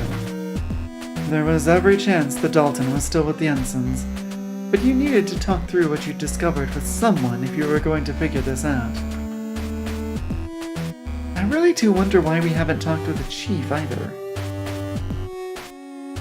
Like, the chief is going along with the mutineers' whole farce, but she seemed really reluctant, and like, she was probably just doing it because of the threat of armed coercion. But once again, our protagonist is not very perceptive of social cues, among the many other things she's clueless about. It was too risky to attempt to speak to Dalton right now, so instead you tapped the push-to-talk button on the side continuously, knowing that each press would result in a burst of static on Dalton's end. Now that, okay, I can give her credit for that being a fairly circumspect kind of plan. Like, okay, I don't want to give myself away by speaking up, but I can try to get Dalton's attention to be like, okay, hey, when you're able and clear, give me a ring, alright? Just by making that noise. I do appreciate that, I do like that. With any luck, you'd realize it was you, and even if he was still with the ensigns, he could play it off as a malfunction. Either way, he'd hopefully find a way to safely get in touch soon after hearing your signal. Hopefully. You wait a few minutes, but there's no response. Looking around to ensure you're still alone, you make another attempt. Despite waiting longer for an answer or some sort of response, you still don't get anything back. Frustrated, you're about to return the radio to your waistband when it crackles into life and you hear Dalton's apprehensive voice squeak from its tinny speaker. Hello? Lieutenant, are you there? I'm here, Cadet. Are you alright? Yes, ma'am. I'm okay. Sorry I took so long. I just had to get somewhere I wouldn't be heard. Good thinking, Dalton. So, did you manage to get the information needed from the computer? Do we have what we need to convince everyone? Your finger hovers over the button that would let you respond as you mull over Dalton's question. You felt like all you'd uncovered should be enough, but... Ma'am? Are you still there? I'm here, Dalton. I've almost got it all, I just need to work through it. Are you able to get down to the central computer? I just need someone to talk this over with. It'll be fine.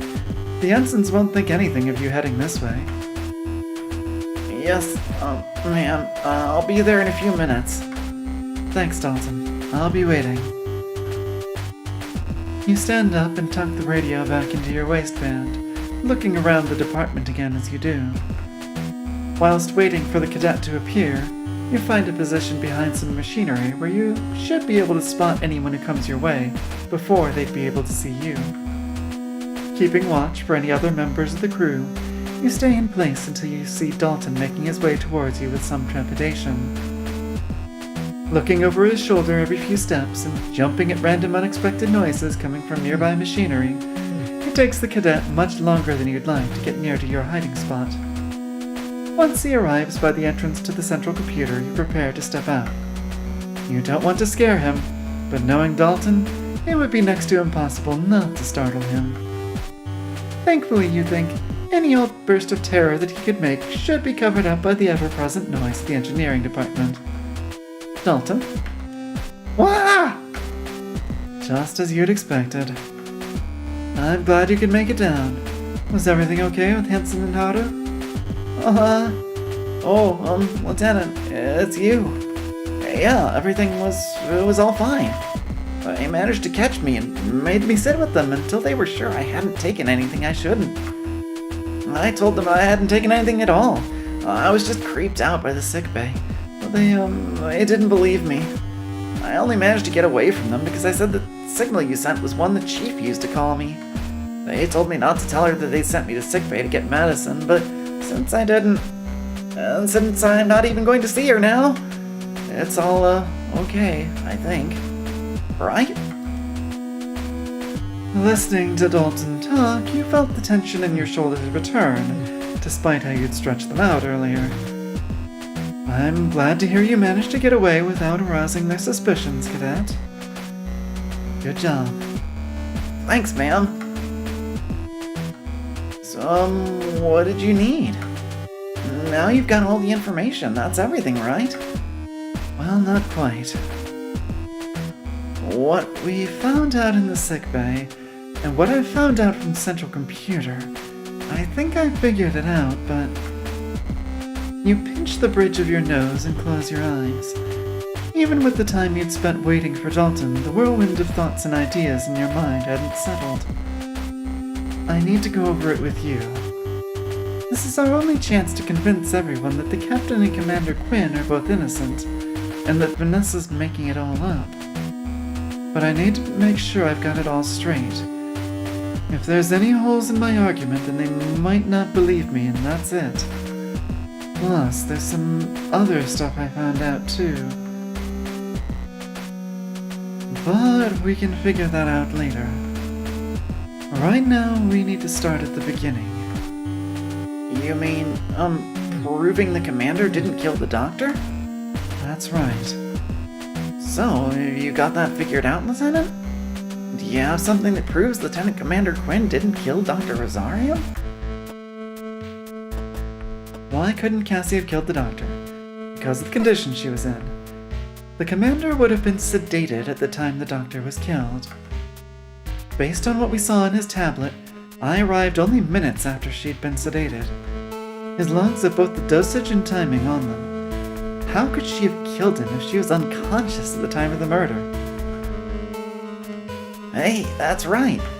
If the doctor had given her sedatives and she was unconscious when you got there, she must have passed out pretty quickly. And we can show when he sedated her too. With all this information, we can definitely prove she couldn't have done it. That's really smart, Lieutenant. You can't help but smirk. Even if it was coming from Dalton, the praise was still reassuring. Thanks, Cadet. Now that we've got that figured out, we can... But,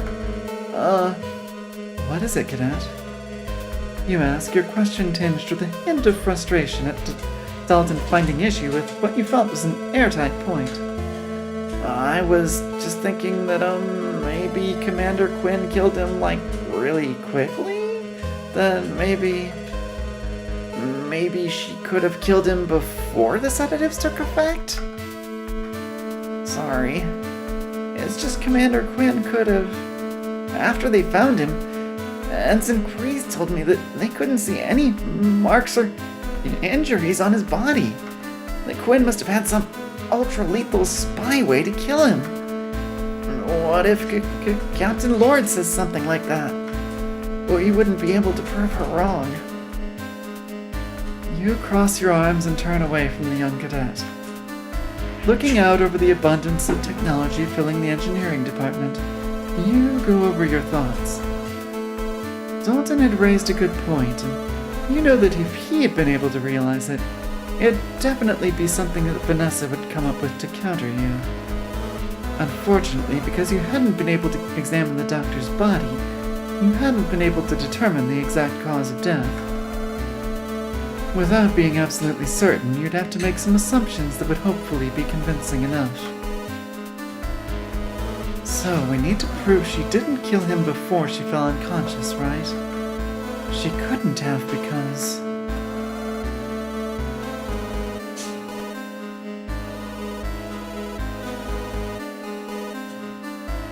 Why couldn't Cassie kill the doctor before the sedatives took effect?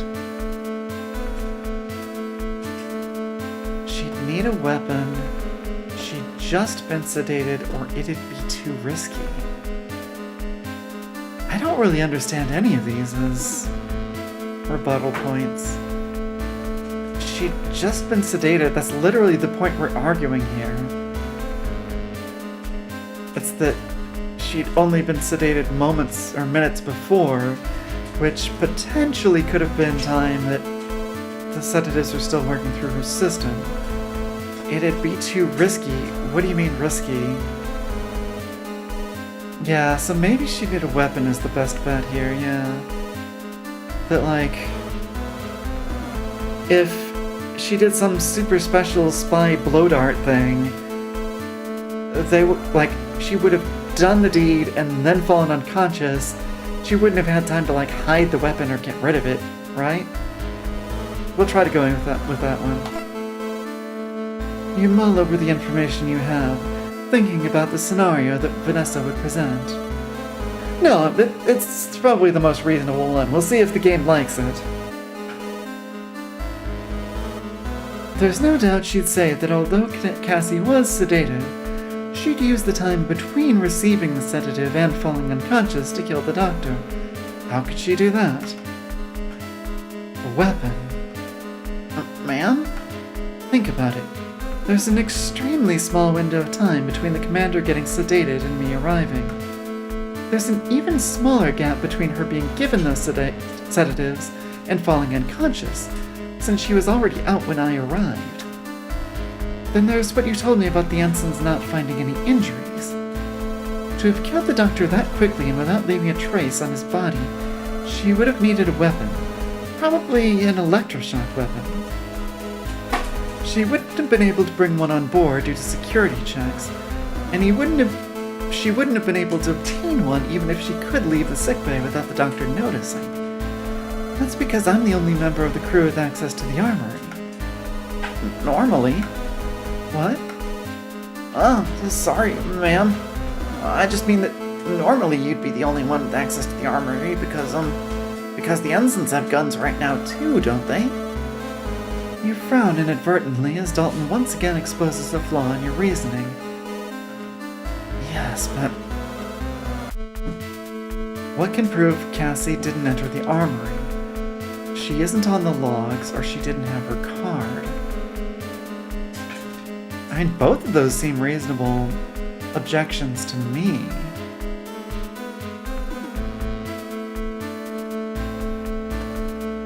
I'm gonna go with the logs. We're gonna be relying a lot on the logs as evidence in the overall scheme of things. So if we think that the logs are pretty reliable, like it's recording things that weren't even keycard entries, right? So let's try that one. It's like I said.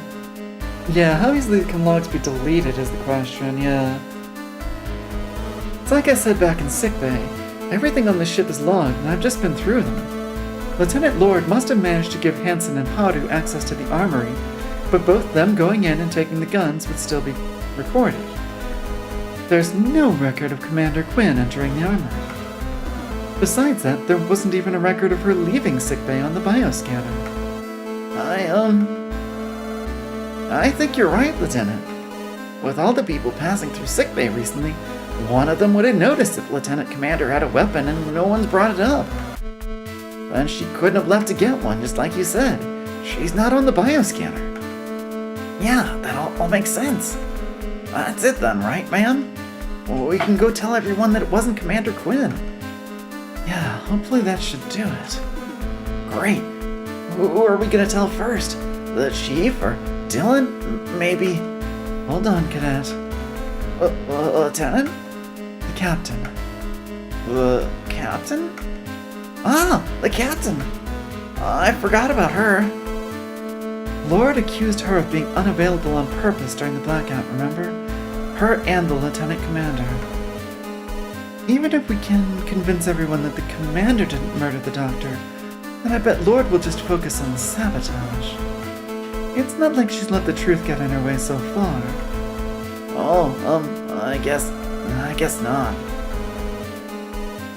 We need to convince everyone that the captain and the commander didn't have anything to do with the sabotage, and that they weren't dodging their duties. But what do we know about them that we can use? They were both unwell. I mean, the way that the captain was unwell was kind of a self-induced unwellness, but that's really what we've been relying on so far. If you remember on the bridge, Lord's argument was that they're both traitors through inactivity, that their absence was a choice. Yeah, I guess so. But using the doctor's datapad, we can see that both of them were unwell at the time the blackout happened. There was no choice about it. The doctor made note of what happened to the captain, as well as all the scans and treatments he gave Cassie. He wouldn't have done that unless he'd found cause to. That proves there was a genuine medical need. The doctor may have had his quirks, but I don't think the crew would believe he was incompetent or a liar.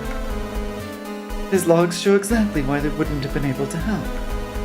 Using that information, we can show Lord's argument doesn't have a leg to stand on. Hey, yeah, that's great, man. Alright then, I guess that's that. We've hopefully got a strong enough argument to convince everyone that Commander Quinn and the captain are innocent. Yeah, once we tell everyone, they'll... What? But what? We've missed something. Oh no! What? Even though we can show the captain and commander couldn't have done it, we still need to find out who's actually responsible. On this ship, I believe anyone's incompetence, yeah. If we don't figure that out, then Lord will just worm her way out of it, say that the captain and Quinn are still the most likely culprits, but she'll figure them out eventually. So we need to figure out who it really was? That's right. But who could it be? Someone else. I don't think it was anyone from the crew. But what? Look at it this way. When the blackout happened, no one was in any position to take advantage of it. We were all totally taken by surprise. It didn't seem like something that happened from within the ship either. The chief would have figured out what caused it by now otherwise. Huh? Plus, the same thing happened to the O'Brien. It wasn't just the power going off that affected the O'Brien either. Their doctor was also killed. Killed? Killed. I found her dead, just like Dr. Rosario. Then there was their sickbay. The cabinets were smashed up, just like ours. On top of all that, the entry logs for the sickbay showed that the bioscanner didn't pick up anyone from the crew going in for me. Just an entry that showed no information. There are multiple logs for no information moving around the ship. These logs only started after that thing we fought crashed into the hangar. Oh, but then... That's right. Whoever was on board that thing when it arrived has done all this. It's the only way it all makes sense. Maybe they tried to take out both the O'Brien and us, but we were able to get the ship back online. Now they're trying a different approach. Well, what about my phone? It's all over it, and the chief said there was no exit, so that mean they wouldn't... Honestly, Dalton, we all saw what that thing could do. It wouldn't surprise me if there was some way of escaping that machine we could never pick up on. But why would anyone do all this? Even an enemy pilot wouldn't... I mean, why? Well... they're pirates, they're a spy, or they're after Cassie.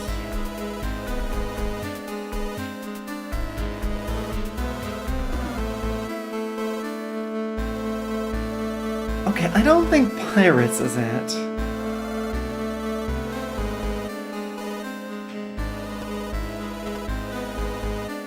They're a spy or they're after Cassie? Yeah, there's some very strange options, aren't they? So pirates, I don't buy pirates at all.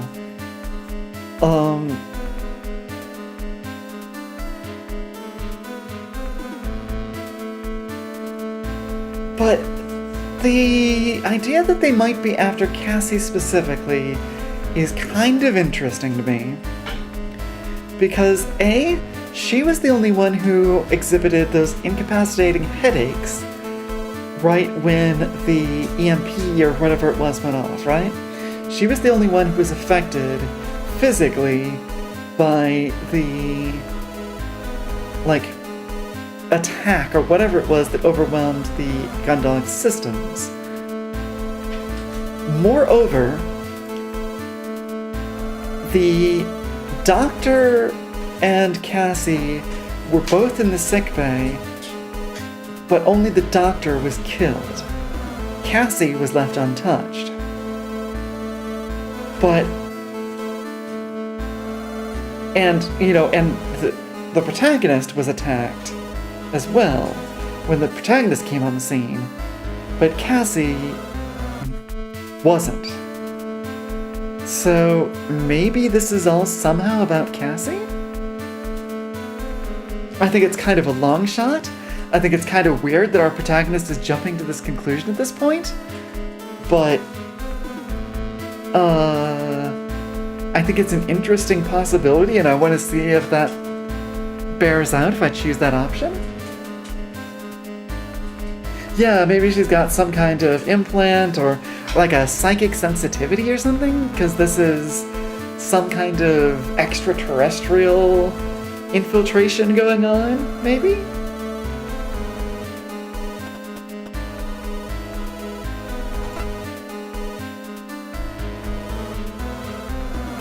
Vanessa's gonna love hearing this is about Cassie. Her story will change to, Cassie is cooperating with the hostile entity. Yeah, maybe. Dalton stands frozen in place, visibly shaken by what you're suggesting. You think about how you're going to answer his question, second-guessing yourself. If it sounded crazy to you, how would he react? Okay, Cadet, I know this may sound a bit strange, but... I think that whoever this is, they're after Commander Quinn. Commander Quinn? That's right. Ma'am? Okay, I know how it sounds, but bear with me.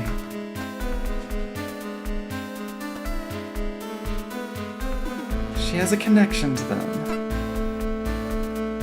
You take a deep breath in. You still weren't totally sure, but with everything you'd noticed, all the odd happenings that you picked up on, it felt like the only explanation. You still couldn't quite form a full picture of what was going on in your head, but you knew you were close to figuring it out. You knew that what you'd seen was important. There have been things happening that haven't made sense.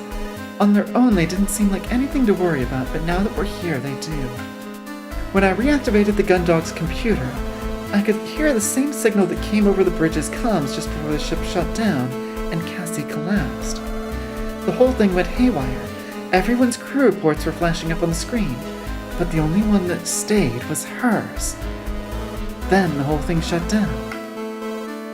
At the time, I thought the computer had been damaged by the sudden loss of power, but now I have to wonder, what if the signal was coming from that machine when it was on the O'Brien? Why would it focus on Cassie's file? She blacked out when she heard that signal too. She was the only crew member who seemed to be affected by it. It's her. Things keep happening to her. You really think they're after the commander, ma'am?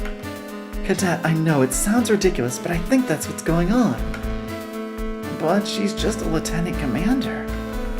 Not that there's anything wrong with being a lieutenant commander. I know she's a I just, I don't get why you think somebody would be after her.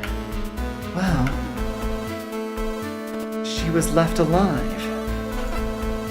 How they left her alive? They left her alive? That's right. In the sickbay, they didn't harm her. When I got there, the doctor was already dead. I didn't see anyone head down into the sickbay before I did, so they must have gone down there at least a few minutes ahead of me. They would have had plenty of time to kill her as well. But they didn't. They left her alive. But, you're still alive too, and you got attacked, so doesn't that mean that I'm only still here because Hansen raised the alarm after he noticed them attack me? That blow could have easily killed me. If Hansen hadn't pulled the alarm, they'd have been able to finish me off just like the doctor. We are making ourselves prime suspect. Maybe, a little bit. So they kill the doctor? They attack me? Why was Cassie left unharmed? They wouldn't have left her alone unless they wanted her for something, right? Dalton continues to stare at you in silent disbelief. You know what you've just explained to him might seem like madness, but you are convinced that you are correct. If you couldn't get Dalton to believe in what you were saying, there was no way you'd be able to get the rest of the crew on your side. You'd convinced him about Cassie's innocence when it came to the doctor's death and the sabotage. But was it a step too far to try to get him to believe that Cassie was at the heart of this? You really think it's all about the commander, don't you, ma'am? Yes, I do. But, Lieutenant, what if it's all just... Couldn't it just be a coincidence or something? I don't think it is, Cadet, you see. It's too many coincidences. They could have destroyed the gun dog, or there's no other explanation.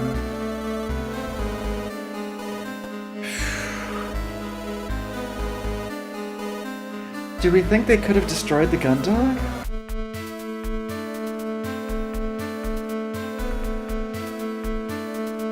I mean, this is really the only item in this list that's anything like an actual theory, right? So I'm gonna have to go with that.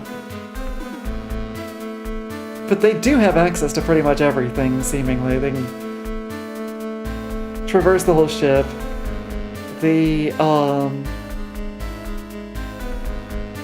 This incredibly powerful alien craft, the beam weapon might have still been exposed? I'm trying to remember what it looked like when it was under the gloop. Or the beam weapon might have been able to blast through the gloop anyway. I think that's our best bet. It's the one that's most coherent, most cohesive. What about the fact that the gun dog is still in one piece? That craft, whatever it is, it ripped through the O'Brien like it was nothing, and then made it all the way to the gun dog. Why didn't it just destroy the ship then and there? Hansen and I saw how powerful its beam weapon is. It sliced through the O'Brien's armor with ease. If we'd been caught by the beam in our Juno, then we'd have been vaporized in a second. Why didn't it destroy the ship when it had every chance to? Why did it go dead at the exact moment it did? When he'd fly it right into our hangar? Why is the ship still online and that thing could knock it offline with signal? Why did all of this happen and why does everything keep coming back to Cassie? Once again, Dalton stands silently in front of you, lacking the nervousness that seemed to define him. There was something about the way he looked at you. Maybe you were imagining it. Maybe it was because you knew that despite his rank, without him, you were done for. Had you gone too far in pushing your point? Was this the wrong direction to take? Had you missed something? I get it, Cadet. I know it all sounds strange, but with everything I've seen, it's really... Cadet? I believe you, Lieutenant. A lot of things have happened, but the way you've explained them, I think the commander's in a lot of trouble. So do I, Dalton. That's why we need to do something now before they make their next move. Before anyone else gets hurt. So, what are we going to do now? Well, first we're going to... that's... Without thinking, you sprint away from the cadet and towards the entrance into the aft thoroughfare. Lieutenant! Oh, I'm back! What's going on? Despite Dalton's call, you continue towards the sound of gunfire that tears through the air. As a security officer, you knew this was your duty, but beyond that, you had a terrible feeling. What if you'd realized everything too late? You dash out of engineering and down the length of the corridor, the sound of gunfire reverberating through the long hallway. A piercing staccato is beaten out in the distance, and you drop to the floor as bullets punch through the space around you. You scramble back to your feet, bolting towards the central hub, as a flurry of shots answers the volley you narrowly evaded. Another burst of gunfire cracks through the air just after you dive out of the thoroughfare, a clatter of bullets striking the wall behind you. More shots fly past as you scrabble along the floor, finally finding safety by pressing yourself up against the wall adjacent to the four-side thoroughfare's entrance. Ranya, what the hell are you doing here? The two ensigns crouch on either side of the entryway. Hansen looks at you in confusion as Haru leans around the corner, firing off another burst. Does it matter? What's going on? What does it look like? Damn it!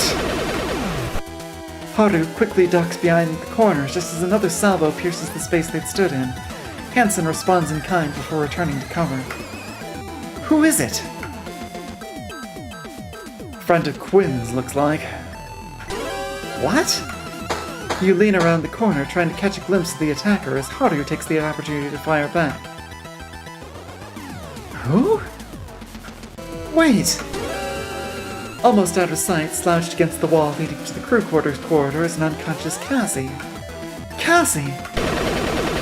Both of you, hold your fire, you might hit Cassie!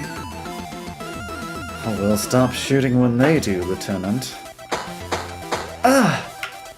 As the lethal back and forth continues, the central hub fills with the stink of gunfire and hot metal. You'd been right, someone was after Cassie, but you've realized it too late. What would you do now? If you let this carry on, it won't be long until Cassie is caught by a stray bullet. Despite there being two of them, the ensigns are on the back foot, constantly having to duck back into cover as the attacker returns fire. What could you do now?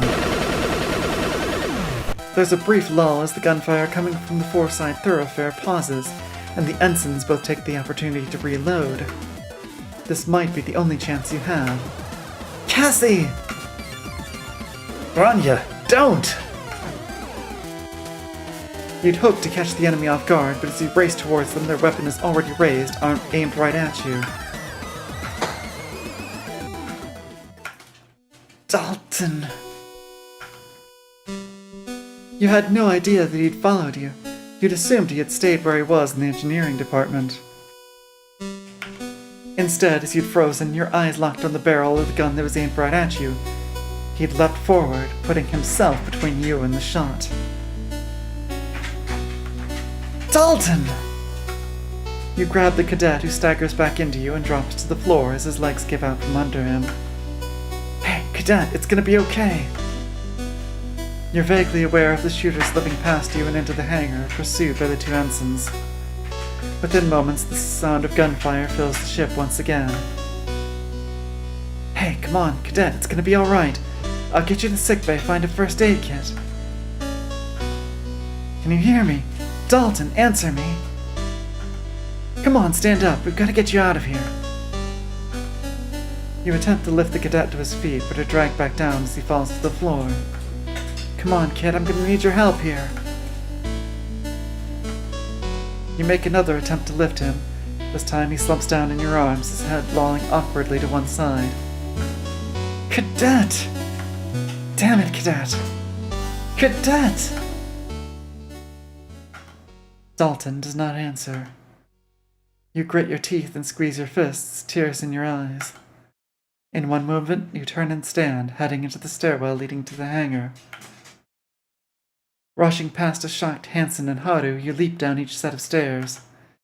As soon as the gravity begins to lessen, you vault a railing, dropping down to the bottom in seconds. Stop right there! You yell as you burst into the hangar. The woman stands in front of the huge mass of machine and foam. What little you can see of your face is indifferent and unmoving. There's no sign of an expression at all. You can't even tell where she's looking beyond the 3 green lights on the left of her helmet, each one glowing an eerie green pointing towards you. Stop right there! You've nowhere to go! Just give up! The rest of the crew will be here any second. You can't get away! You grit your teeth as your demand is met with silence. You glance to her side and see Cassie slumped beside the silent figure. I disagree with chasing the stranger. Dalton needs medical attention now, yeah. I mean, I'm no expert in anatomy, but the location of the bullet wound did not look like vital organ territory. It looked like under the collarbone on the side opposite the heart. So, yeah, I would hope that with treatment for shock and loss, like bleeding, that Dalton might be okay, or at least be able to recover. So, hopefully one of the other crew members had that much presence of mind. That it's a plug suit is interesting. I'm not familiar with that term. What does plug suit mean?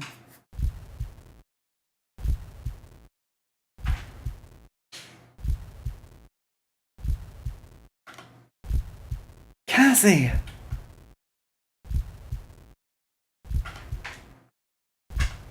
Look, just let her go. We'll go easy on you. Meant for piloting a skin-tight suit. Okay, yeah. So obviously, the, flight suit of the pilot of this thing, yeah, like an Evangelion, gotcha. Fragments of foam cut through the air around you as the machine's prison is vaporized in an instant. You're thrown back by the impact of its leg on the catwalk, only saving yourself from slamming into the hangar's rear wall by grabbing onto another nearby railing. It seems the glue didn't actually do anything. Yeah, it's like maybe the attacker realized that, okay, their objective was to get Cassie, right? They had an opportunity to get aboard and make it seem like their vehicle had gotten disabled and sort of play along with the situation. Yeah. Wait! Before you can recover, they grab Cassie, slip a mask over her face, and throw her over their shoulder, before retreating up the machine's leg. Within the seconds, the pair disappears inside a hatch atop the craft that closes as soon as they're through. You spring forward, kicking off the wall behind you, when you feel a sudden rush all around you, drawing you forward. You grab onto the catwalk's railing just in time. The hangar door is opening. Well, just the prior discussion about the fact that for some reason Cassie seems to be important to the attackers here. We don't know what makes her special, but for some reason stuff has been happening surrounding her or focused on her, and the attackers have been leaving her alive while killing other members of the crew.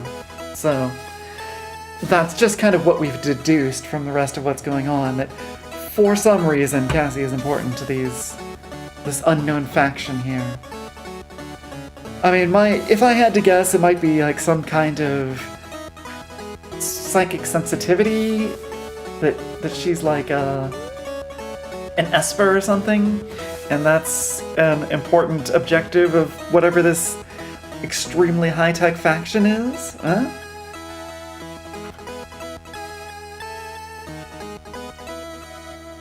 The game did not previously hint at her having appeared out of nowhere, having a past she doesn't talk about.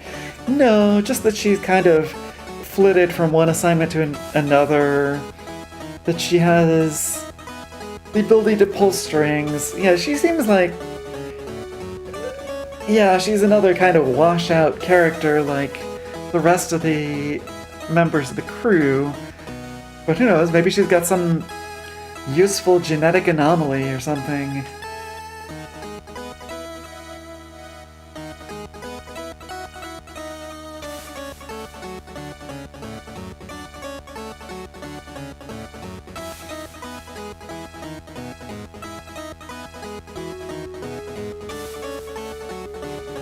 Kelsey's a Jedi. Maybe. Or possible reason a deep cover operative that went native? Huh? Sure.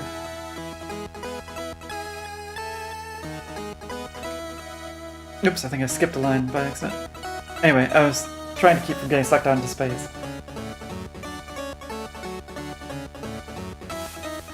Ranya, what the hell's going on?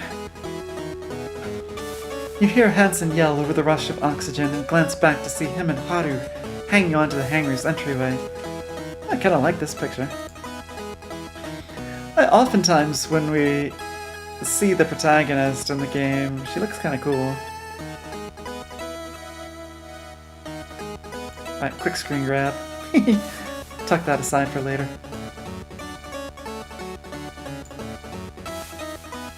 But many recommended a neat screen grab app called Flameshot on Linux. It's got a couple of UI peculiarities that I'm getting used to, but it's got very nice features. It has basically everything I look for in a screenshot app. The built-in was not really impressing me in Linux Mint. Yeah, it certainly makes her look a little bit more badass than her usual, than the way she's written would suggest, right? Brain does want to add objection. Oh yeah, it is a very, right, with those hands clenched on the railing, it is like, what's his name? Ace Attorney dude, Phoenix Wright, slamming his hands on the desktop. Get back here! This whole place is depressurizing! They've taken Cassie! We've got to get her out of there! You shout back, the torrent of air continuing to rush out of the hangar, snatching the words from your mouth as soon as you say them. What are you talking about? Get over here!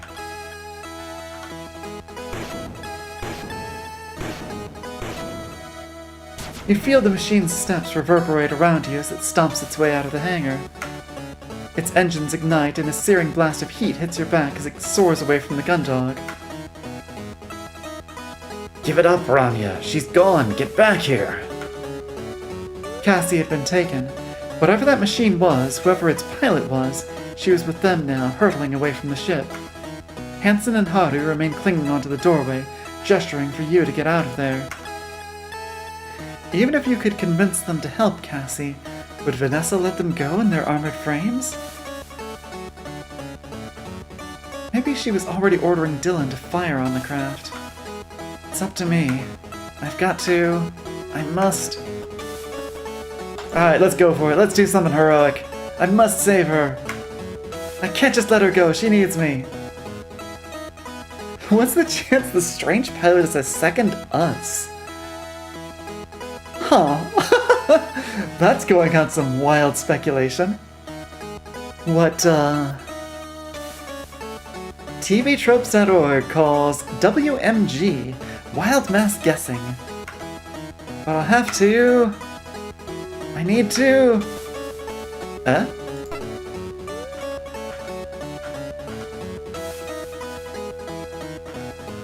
What?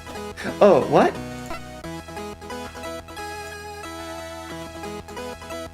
She's counting on me. This is it, I'm going to... Got it. One is another of those, like, are you really sure? Are you really sure you want to take this route? I guess it should have been I thought that stuff was repeating itself, but no, I guess I should have been reading it out.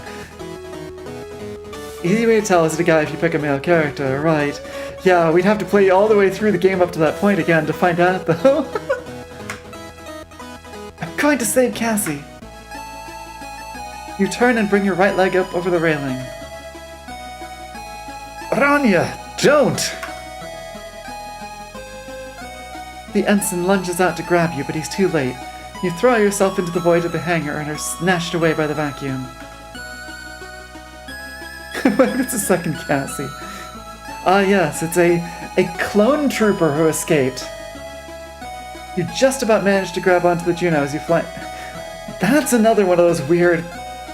I'm gonna ask my Brit friend if this is a thing too. You just about manage.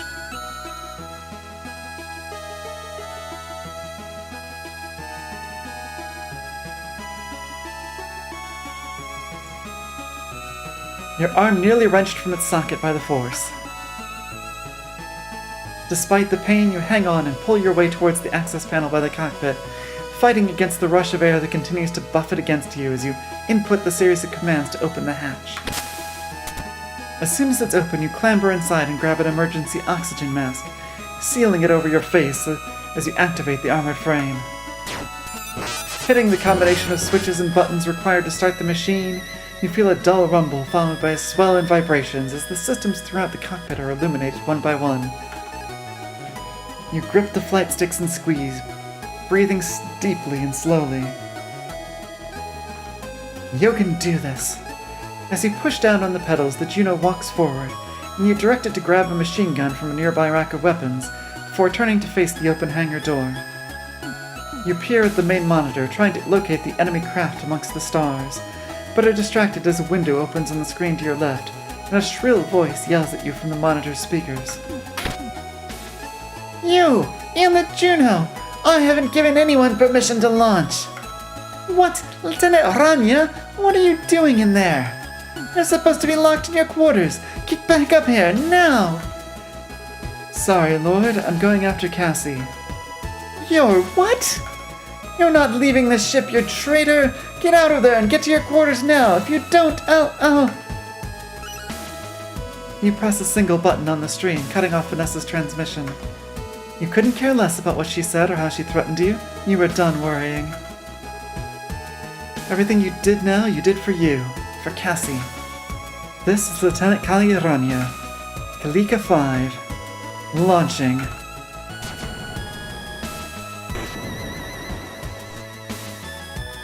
You slam both flight sticks forward, just as you'd watched Hansen do during his duel against the machine, sending the Juno tearing through space towards where you'd last seen the kidnapper's craft heading. There you are. You force the controls as far forwards as they will go, demanding every last ounce of thrust available from the engines. The cockpit begins to judder around you, but you don't let up. As the gap between your armored frame and the machine closes,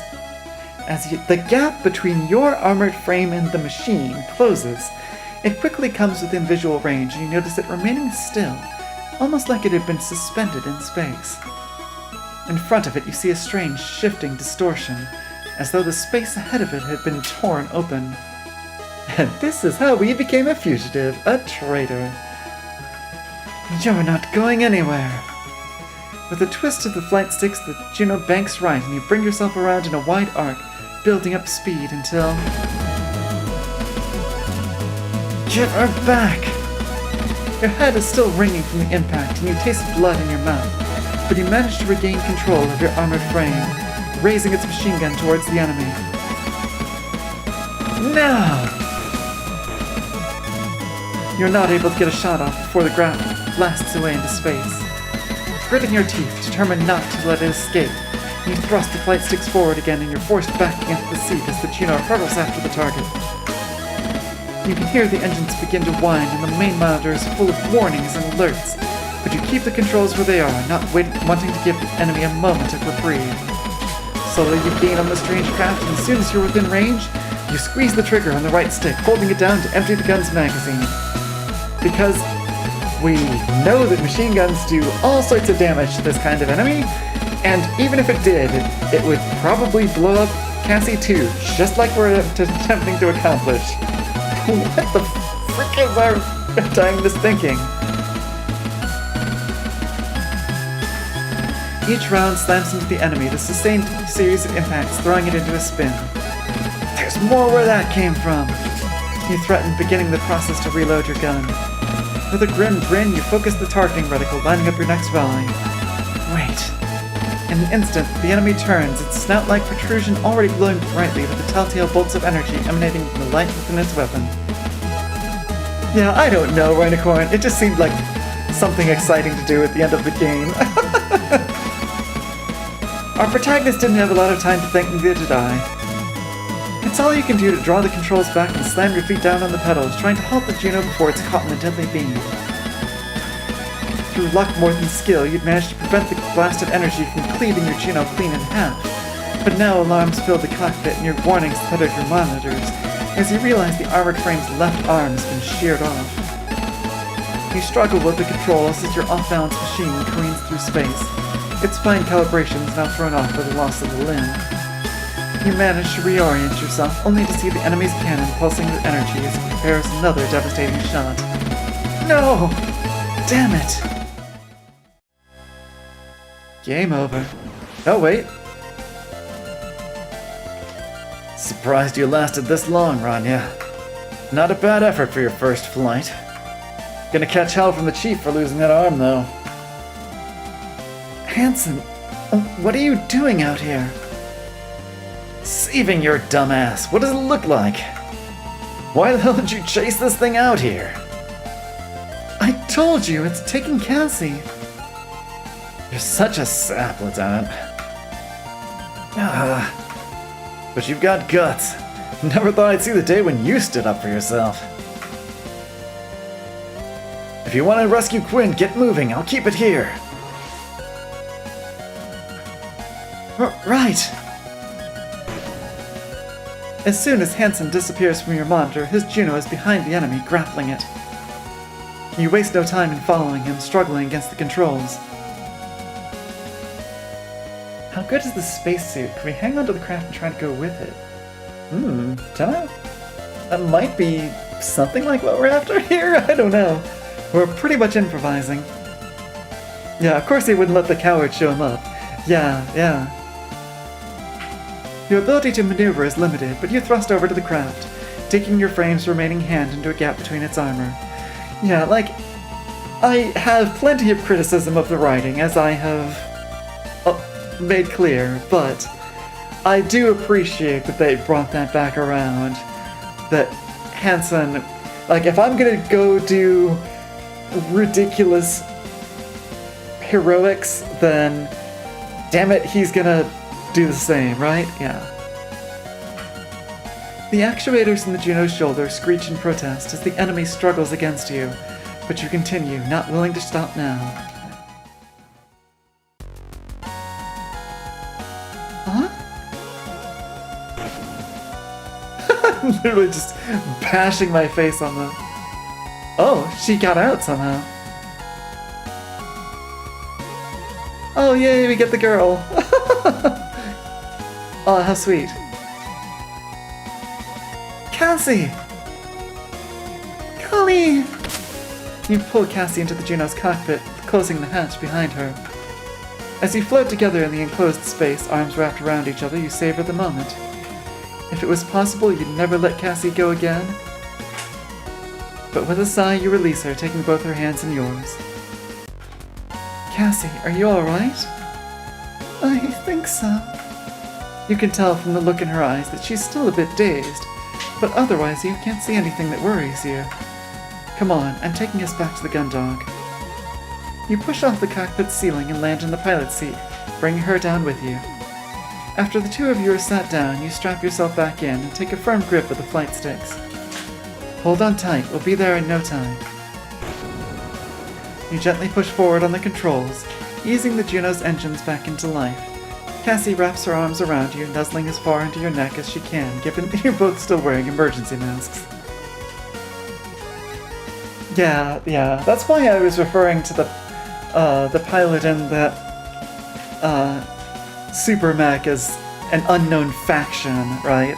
There's some kind of super high-tech enemy force that we're lacking in intelligence on. You breathe a sigh of relief. The gun dog grows larger on your screen as you slowly float towards it. The enemy machine has been taken out. Cassie is back with you. Everything is alright again. There might still be things to deal with when you get back to the ship, but at least Cassie is safe beside you. You let out another deep breath, unsure whether you want to laugh or cry. Instead you relax, loosening your grip on the twin sticks and gently resting your head on Cassie's, bringing your right hand up to slowly stroke her hair. Your armored frame continues its slow flight towards the ship. The only noise in the cockpit is the dull hum of the engine's vibrations and both of you breathing softly. Golly. You sit up slightly and look down at Cassie, who's still burying her face in the crook of your neck. Yeah, I'm not quite sure what the situation is with the strange pilot. The protagonist just said the enemy craft was disabled, but I didn't see that. They're armed, we aren't, yeah. She spoke so softly you weren't even sure if she'd actually said anything until she begins to speak again. What's going on, Kali? I remember getting taken to my quarters, and there was this woman, gunshots. Now I'm here. I think she wanted to take me somewhere. I could feel what she wanted. It was going to be somewhere really far away from you, from everyone. You continue to gently stroke her hair, your fingers working through the strands to run gently down her neck and back.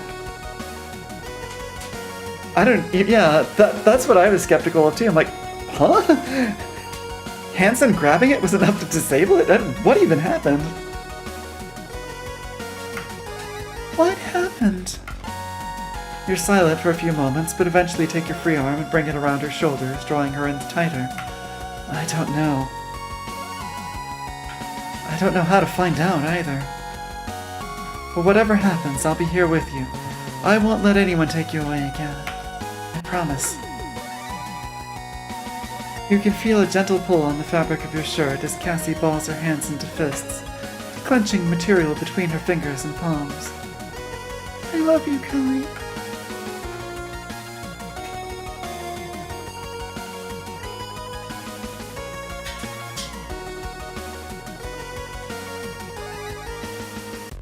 Yeah, manual. Last we saw Hanson was physically holding the joints and preventing them from moving. The super glue foam was a mild inconvenience just a couple moments ago. Maybe this will be answered, or maybe it'll just remain a plot hole. Aw, it's our only option. I love you too. That's the first time you've said that to me. Cassie draws her hands back from behind you and presses her palms against your chest, her face still hidden. You stare down at her, your heart full. As you gaze down on her, she begins to squirm and fidget, once again clasping the material of your shirt in her hands as she balls them into fists. Huh? I love you too. Oh yeah! That means this Hanson's likely screwed the moment that he lets go. Logically, we're just leaving him to die here. He's a hotshot pilot, maybe he can escape. Just let go and fly back. Do some super piloty dodging work, I don't know. With her pressed against you, it's easy to feel Cassie tense up for just a second before her whole body relaxes. It's so obvious that she's relieved that you can almost feel it too. After another brief stretch of silence, she sits up, looking you in the eyes, hers moist with tears. Kali! Oh, what the hell? Another one? Damn it! Before you can react, this new craft, identical to the one you just tore Cassie from, is upon you, the claws at the end of its leg-like limbs clasping tightly around the Juno's torso. You fight with the controls, causing the armored frame's engines to scream as you push them to their limits, attempting to escape the machine's grip. Sorry, the romance is good. I love a happy ending, but this isn't over here. Yeah. I did accidentally run across some spoilers that there's really no good ending in this game.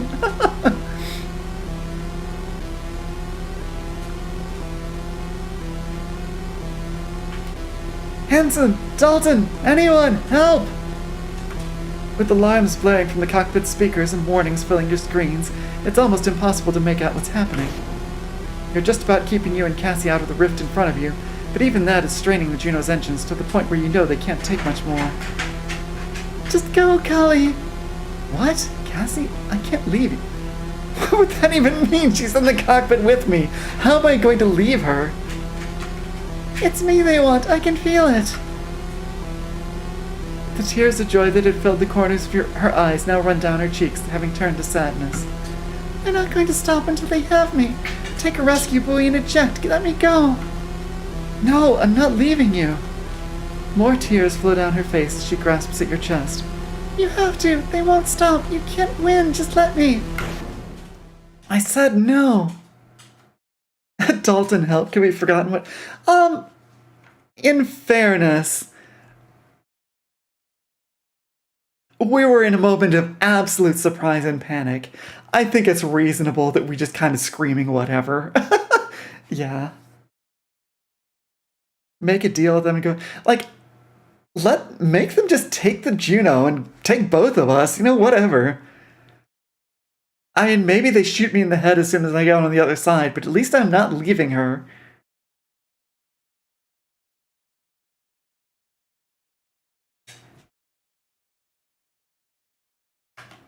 You take a hold of Cassie by the shoulders, looking deep into her eyes.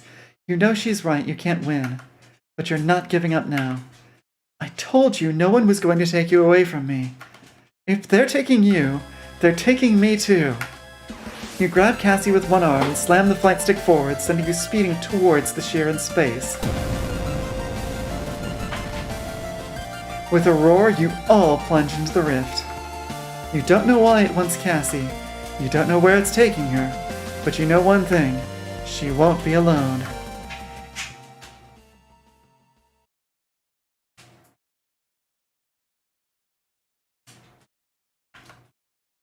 Kali! Come on, wake up, Kali! That's it, wake up! You're alive! You're alive! I thought I'd lost you. Cassie?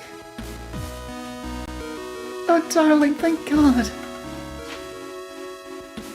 Welcome back to the land of the living, Lieutenant. That's a whole carton of smokes you owe me, Kreese. What? What? Yeah, whatever. Didn't think the Lieutenant was gonna be this tough. I guess you're full of surprises, huh, Ranya? What's going on? Me and Kreese had a bet on whether you were gonna make it after we popped your cockpit hatch and found you slumped to the controls. He figured you'd used all your luck up. Not me though, Lieutenant. I knew you wouldn't let something like that take you out. You've been showing you've got serious guts recently. That's obviously not what she's asking about. As Cassie and the ensign squabble, you try to marshal your thoughts and memories. Everything feels disconnected, jumbled. Simply thinking feels like trying to find something in a dark room with no gravity. I remember going out to save you. There was this rip in space or something. I went into it and... what do I go get attend to the dog again. This should be quicker this time at least. And when I come back, we will finish up. Looks like. I'm guessing we're headed into the epilogue. Fingers crossed that it's not too long from here to finish out the game, because it would be nice if we can wrap it up this stream. Back in a few minutes.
Alright.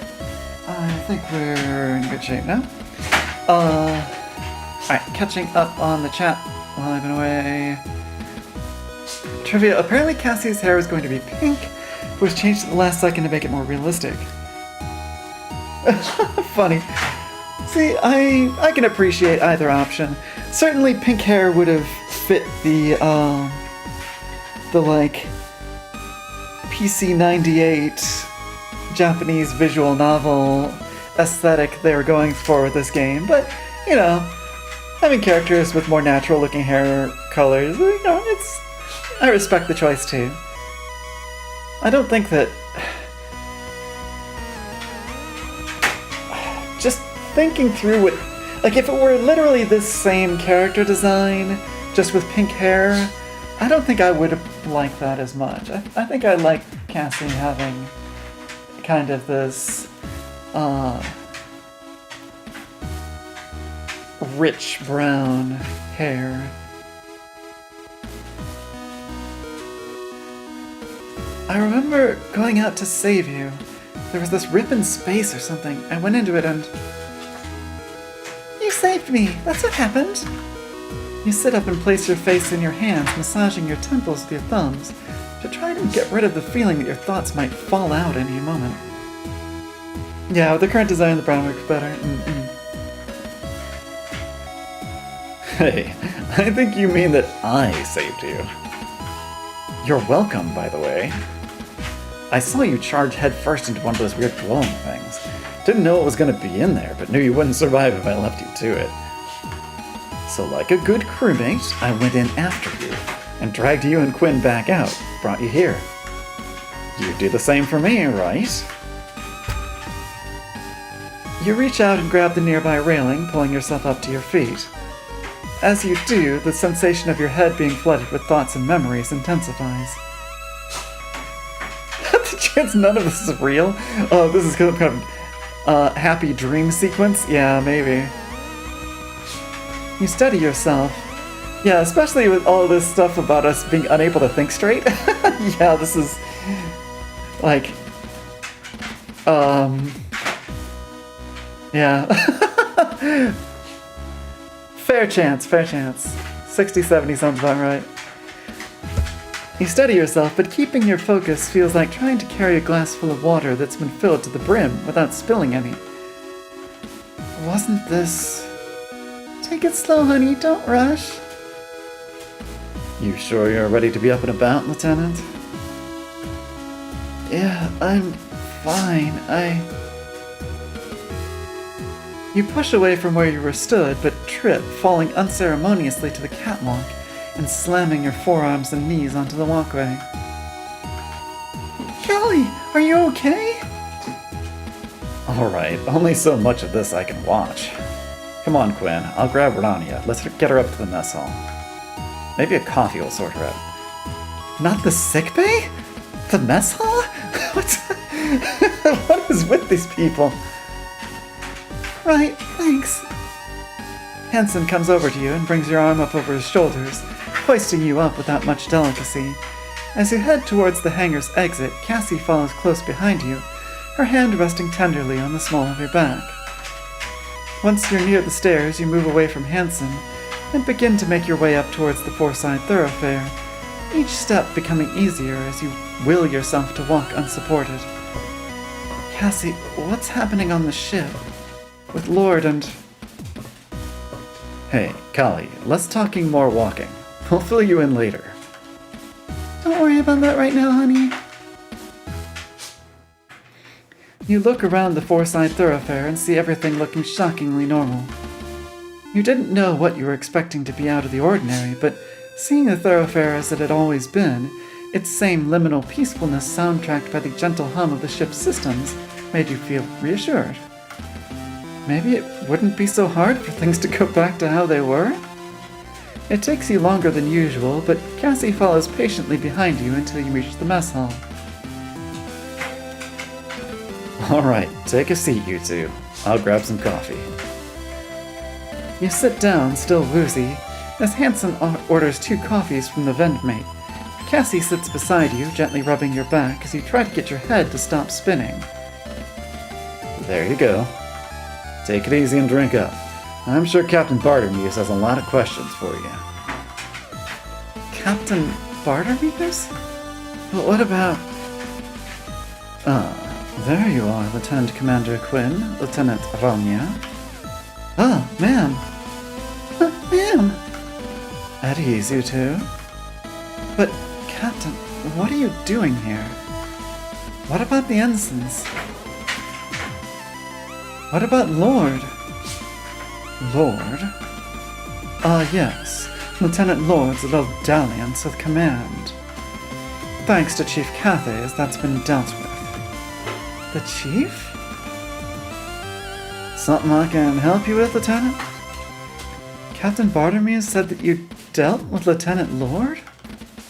I resent being made to sound like an issue on the daily maintenance log, thank you very much. Lord? You spring to your feet, your head snapping back between the 2 ensigns, trying to see who'd make a move first. What are you... Honestly, Lieutenant, don't make this so awkward. I'm here to... Come on now, Lieutenant. Let's hear you say it. Apologize? It seems that based on what happened in the Four-Side Thoroughfare, your actions out in space, what I was told by the crew... Hey, no. There he goes. Again, after that USB adapter. It's a little Wi-Fi dongle. Anyway. 80-90%. Yeah, this is all way too neat and tidy, right? So I thought I'd apologize. Sorry, Captain, Lieutenant Quinn, everyone. Oh, that's okay. I didn't even realize anything was going on. I've been so zonked on painkillers, I've slept through almost everything. What has been going on? Well done, Lieutenant Lord. That was very big of you. So then, I'm sure we can all agree to put this matter behind us. Put this behind us? The sensation of being lost in a shoal of your own thoughts returns, and you can barely grasp the situation. Was that it? After everything that happened? Vanessa apologizes? The captain agrees to move on? Really? Are you alright, Miss Ranya? You are not looking very well. Captain, just what is going on? This is all so... I think you should calm down, Lieutenant. Whatever happened to you out in space seems to still be having something of an effect. Time loop. We're not seeing any evidence of things having been rewound. This seemed more like once again, I'm thinking of like the TV tropes term, a Lotus Eater machine situation. Or like we're plugged into a matrix, right? We're having a pleasant simulation beamed into our head while we're in captivity.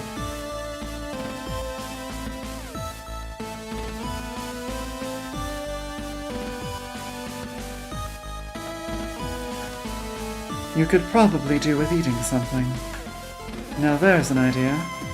Why don't we all sit down for a meal together as a crew? Chief Cathays, gather everyone up, would you? You want the Matrix? I'm on it, man. Alright then, who's first? A loud noise, like the combination of a growl and a gurgle, fills the room, causing everyone to look towards Cassie. Oh, it has been a while since I ate anything. Any chance of a burger? Of course, Commander. Followed up by your favorite, a pineapple salad. Unless I'm mistaken. Oh wow, I didn't know you knew. That's perfect, Captain, thanks.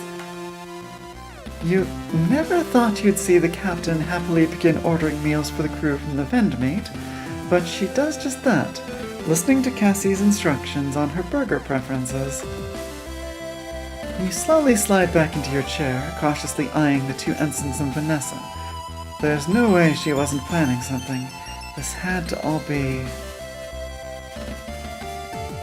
Hey, Lieutenant. Good to see you. Oh, Dylan, hey.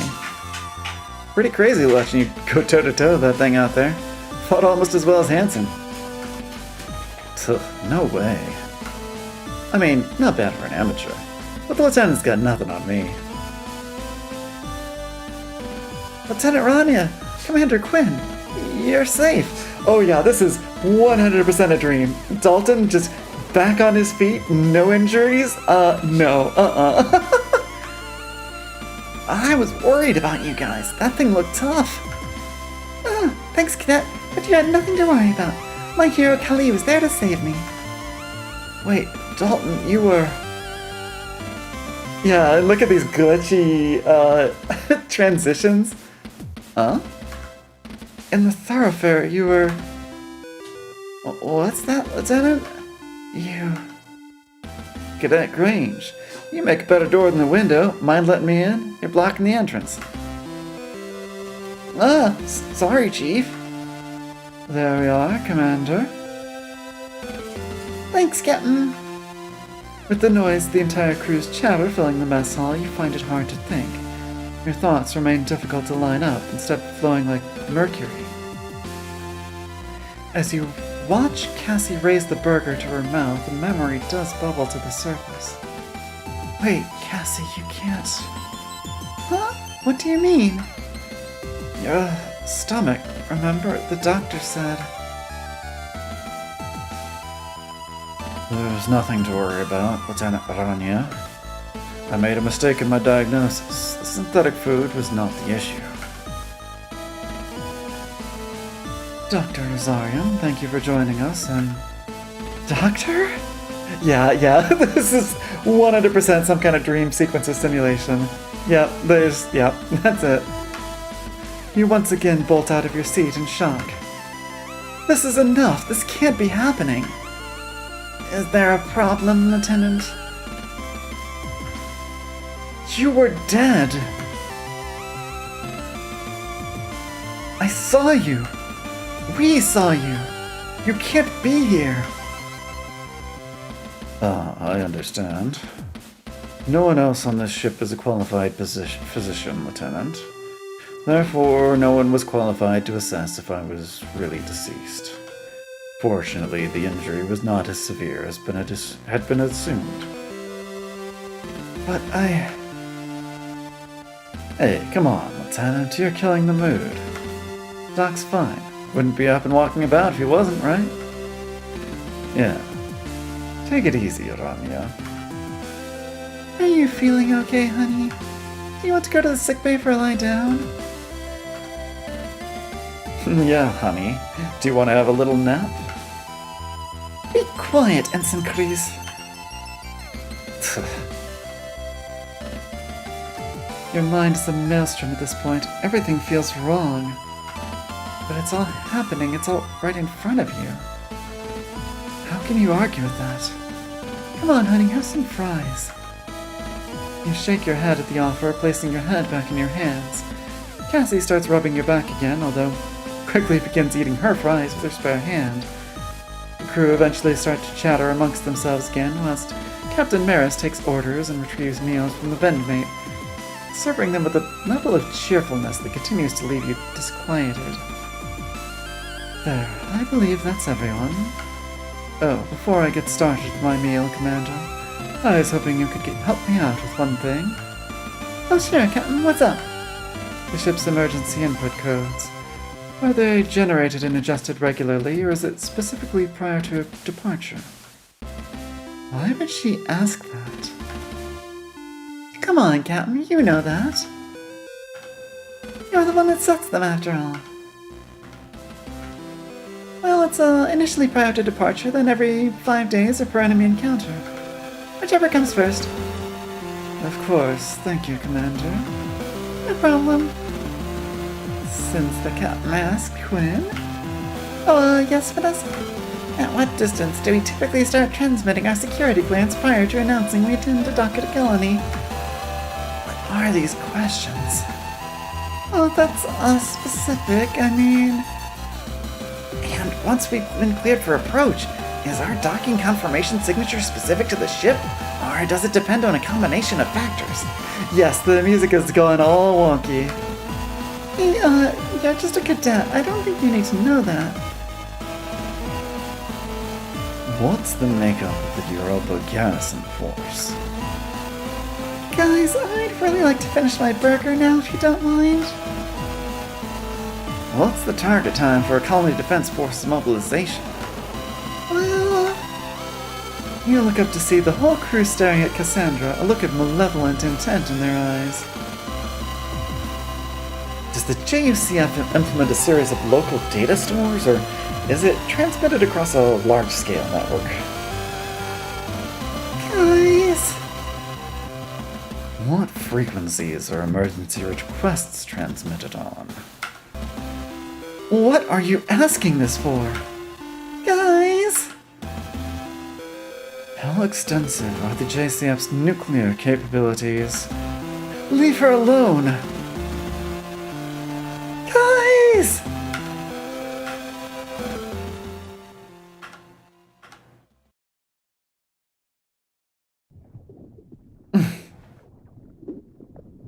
Their original plan was to use a fake us to get all that info out of Cassie, wasn't it?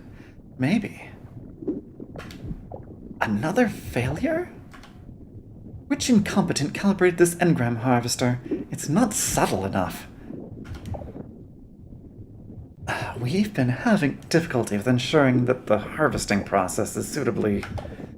I don't care what you've been having difficulty with. Rewrite the program to be more congruent with the query context, then run it again. Understood. We've had enough time to develop this. These failure rates are inexcusable. We've got these gather clones' neural pathways mapped out. This should be simple. It's bad enough that Unit 00's jump drive malfunctioned. Are you telling me we can't even get the information out of a gather reliably? Well, she'll keep for the time being. At least we'll have time to finesse the system before we start receiving more.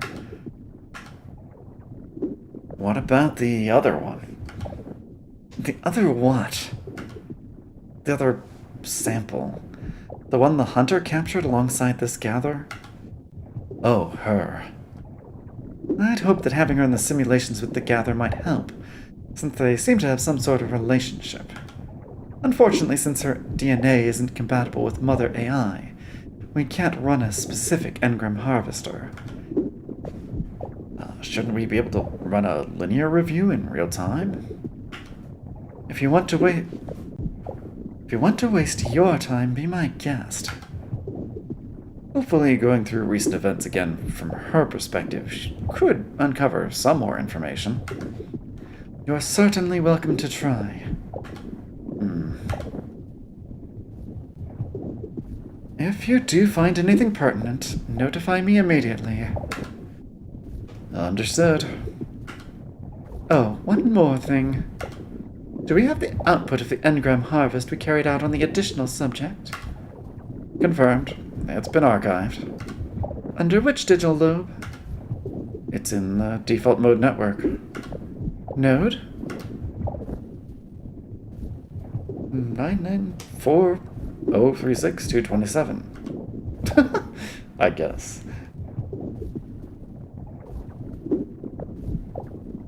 Ah, okay. I saw this diagram in a non-spoiler guide on Steam. This has to do with the route that we took through the game's decision tree. So we took route 2 out of 4 at the beginning, route 2 out of 2 here, or 1 out of 2 here, 2 out of 2 here, 1 out of 2 here, and then went down to like 1 out of 2 here. Oh gosh, there's even more than that. Alright. Wow. Okay, well there's a lot of decision points actually. Bump, bump, bump, bump, bump, bump. There's something across the top that says, to reclaim what is the right of the people in their name and her honor, do we do what we must. All glory goes to Mother AI. Out of range, identified genetic inconsistencies, cerebral hatch rate, engram defragmentation, total biorhythms. I don't... Yeah, maybe this would be something to use in further playthroughs. I'm not terribly likely to do a bunch of other playthroughs. If I would, it would be off stream, and I'd just kind of like zoom through trying different options to kind of see what it does, but... I'm guessing there must at least be some ending where we don't end up in the hands of these aliens or whatever, and instead are like on trial back at Europa, because there was some scenes in the trailer with the captain being like on trial that we never saw. Wonder if oh, you think that like, oh, you think that maybe in future runs we like, this would be our current run, but there'd be some other shade where you're like, oh yeah, okay, on a past run you did these, this one you did these. Okay, so maybe you can like fill in the entire decision tree and get some kind of unlock. That's possible.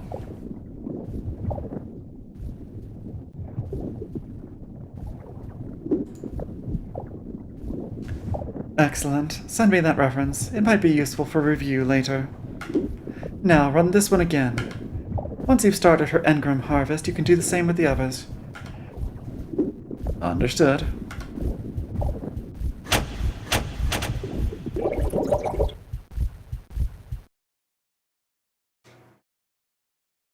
So it was a clone harvest situation, and it was a sleeper agent situation. It was all of the above. Yeah. May 6th, Planetary Calendar 214. Europa Colony 1. Oh wait, no, we do still get a court scene. Javian Colony Fleet 2nd Military Court. We weren't done yet.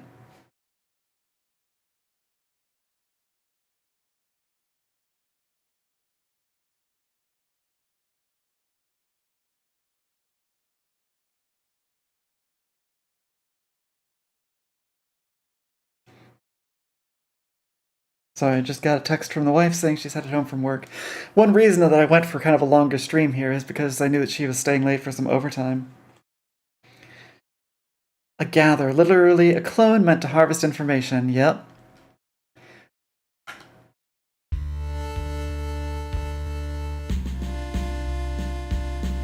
I have no idea about Admiral Fairwater's gender. Adelath, why don't you take this one? Now that we're all here, we can begin. As was decided yesterday, this is to be the final day of the inquiry into the events that happened on board the JFS Gundog between April 24th and April 28th. Our findings today will dictate the JCF's future actions around the matter, as well as what is to be done with the ship's crew. Guards, please bring Ms. Vanessa Lord to the stand. Welcome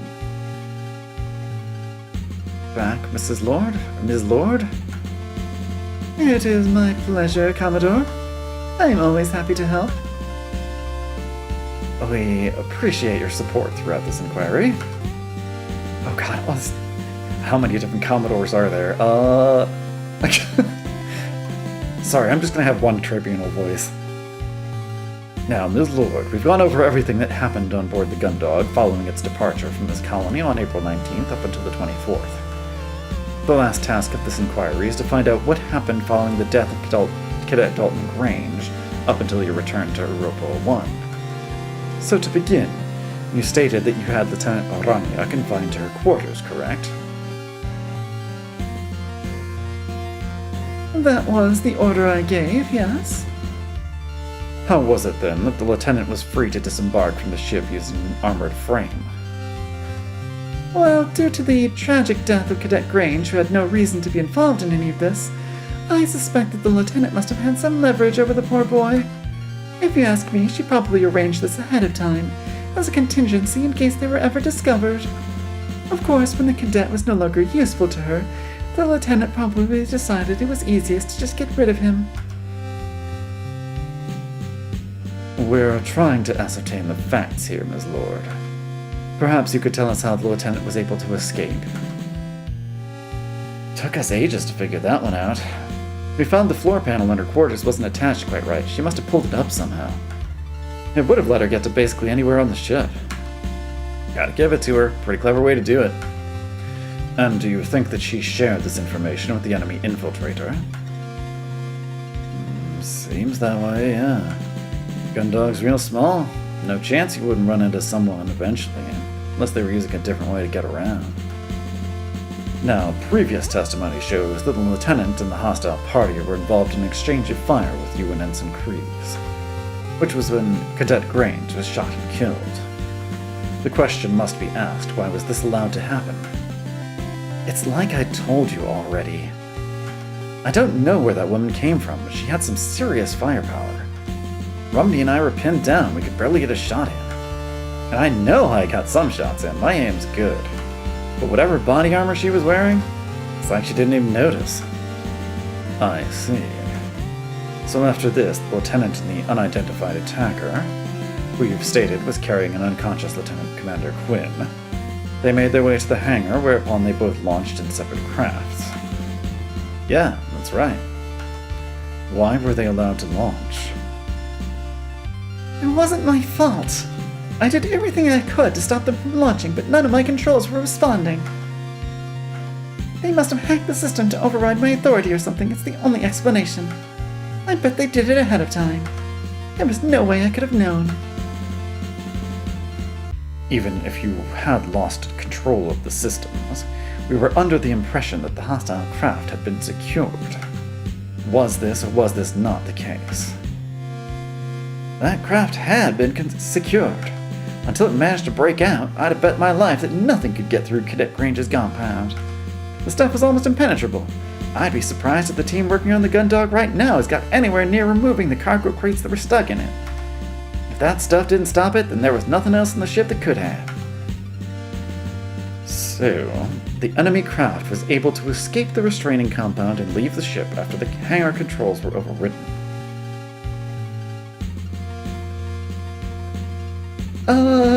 Let's wait until we get to the end of the story, Rain.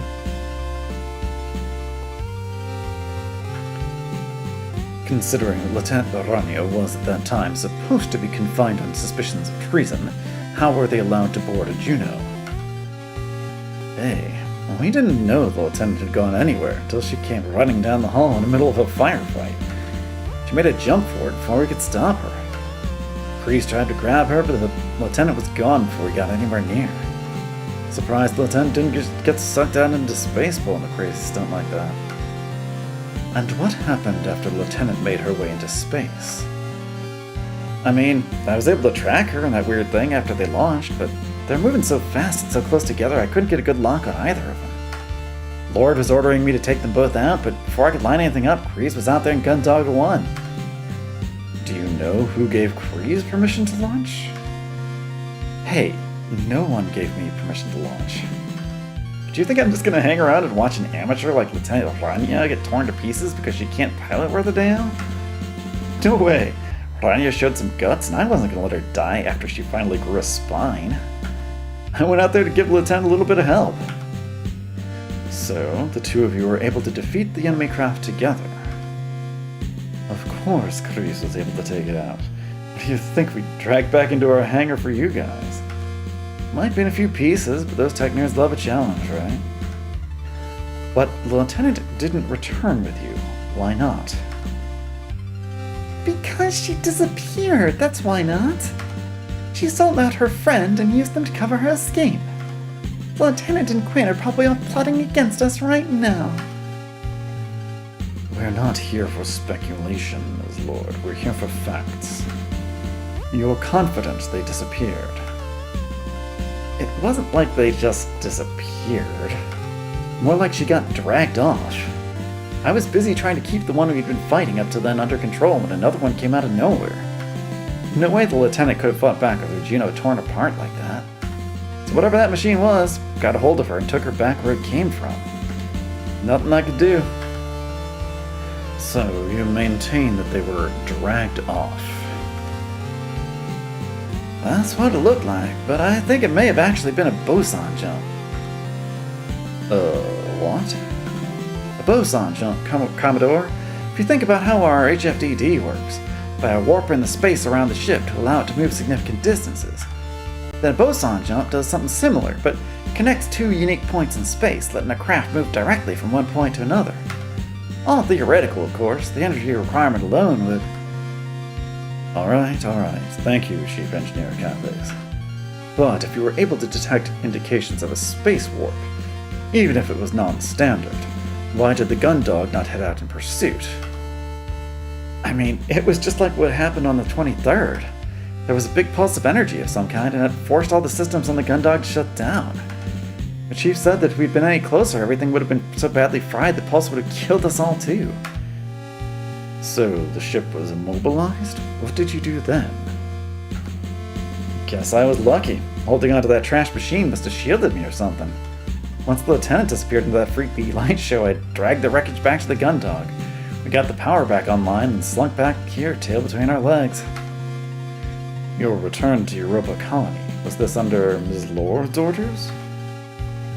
That's right. Once we got Kreese and that other craft back on board, there was no sign of Lieutenant Ranya or Commander Quinn anywhere. I got the engines back online, and Lord told us we were heading straight back here. And here we are.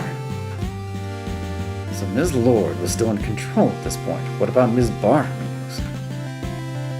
How many times do I need to make this clear, Commodore? I was stuck in my quarters with no idea what was happening outside because of that treasonous cow, Lord. Is that all you have to say on the matter? It's as I said, Admiral. Everything I've told you is, to my knowledge, completely accurate. I see. For our final question, then, we'll return to the death of Cadet Grange. Are you confident that the lieutenant intended to kill him? I couldn't tell you. That's what Lord thinks happened. It kind of looked like the lieutenant was trying to stop that woman. Maybe she'd gone against their plan or something? I don't know. Seemed like the kid took a bullet for the lieutenant from where I was standing. Thank you, Ensign. That will be enough for now. Guards, could you please escort Ensign Kreese back to the holding cells? Hey, I wasn't done yet. You have something to add? Ensign Kreese. I always thought Ranya was a real waste of space. She had no place in the JCF. Thank you, Ensign. But on that last mission, I guess she showed me I was wrong about her. Don't judge her too quickly, eh? Thank you for your opinion, Ensign. Guards, this inquiry will be adjourning to go over its findings, and we'll be returning with our verdict shortly.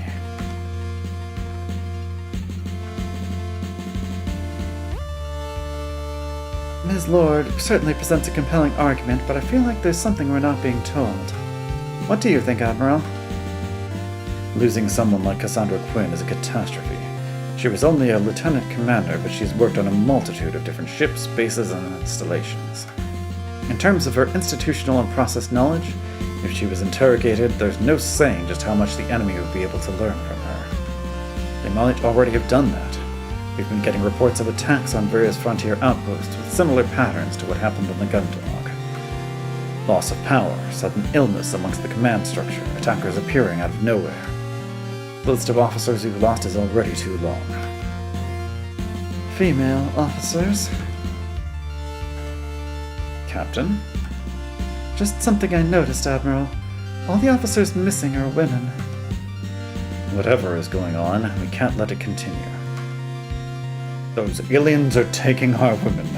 You know what that means. Oh God. Ad.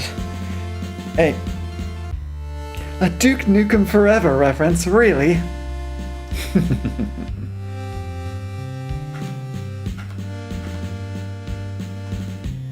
The inquiry into the events aboard the JFS Gundog will now reconvene.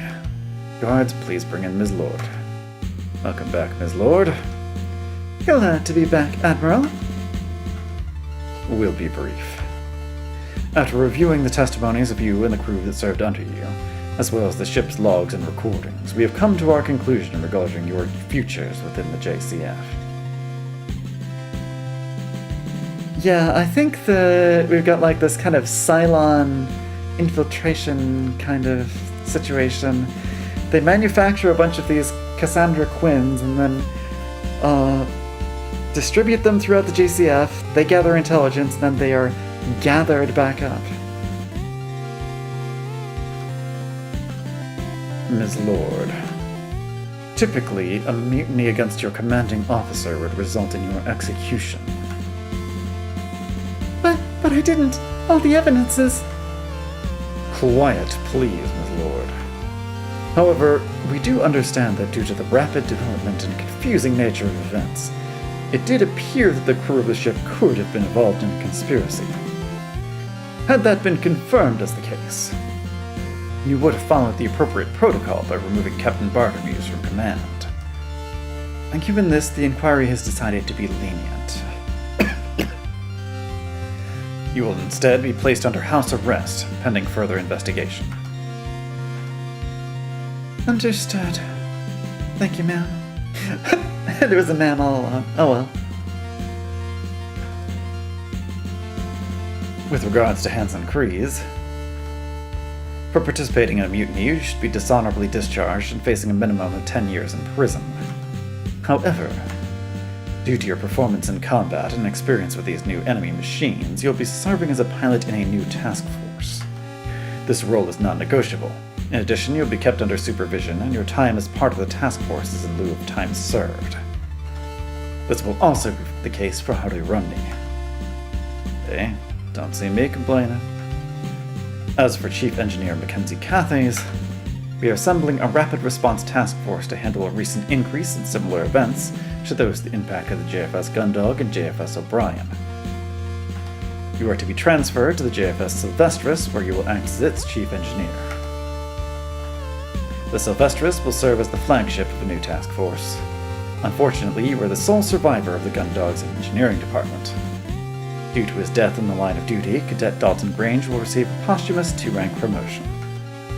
In recognition of his work in the field of weapons development, his family shall receive compensation for his restraining compound.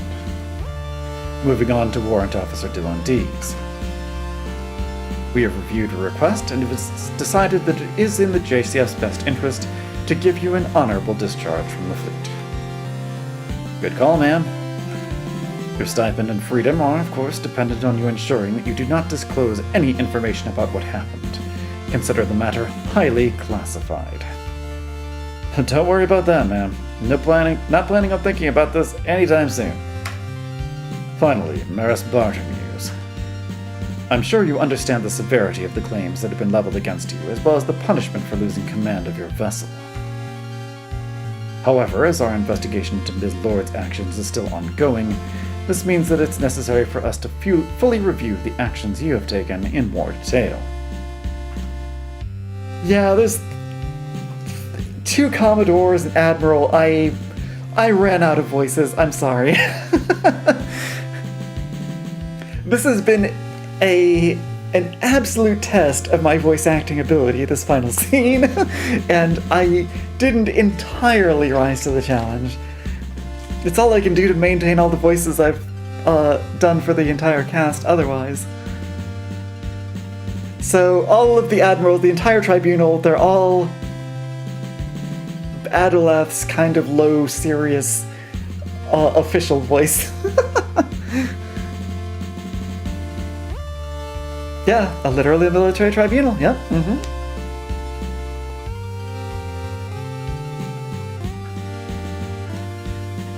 Of course. Oh, I almost forgot. Dr. Sifer Rosarium. Due to his death in the line of duty, he will be given a posthumous 2-rank promotion. As we have been unable to contact any next of kin, the Doctor will receive a public service before his ashes are spread on the Europa Military Memorial Gardens. This judgment hereby concludes the inquiry into the events that happened on board the JFS Gundog between April 24th and April 28th. All decisions are effective immediately. You are... One question before I leave, ma'am. Oh, Bartolmews, go ahead. What is the plan regarding Lieutenant Ranya and Lieutenant Commander Quinn?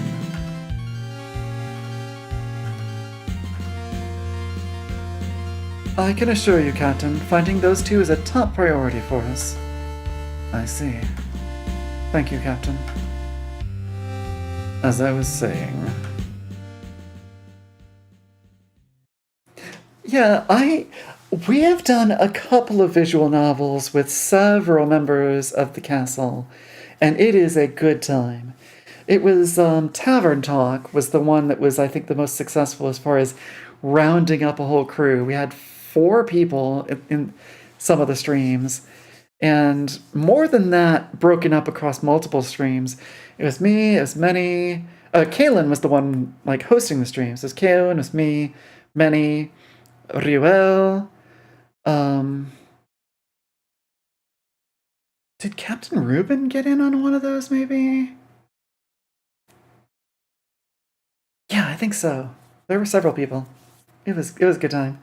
Yeah, I love that kind of thing, getting a whole bunch of people in and doing a visual novel. The trick is that, you know, depending on how the script is done, or like how the story plays out, some people can be twiddling their thumbs a lot, or you end up with... Spooky was in. Spooky was definitely in. I don't remember if Captain Reuben was or not, but Spooky certainly was. Anyway, but yeah, it is a good, fun time for a stream. I love doing that kind of thing. You are dismissed. Finish the game. Perfect timing. Pretty sure the wifey's gonna come through the door any minute. Oop, that should have been light over here. We are rolling credits. I definitely enjoyed this game. I think I love the art style. I think it was, at its heart, a pretty competent narrative.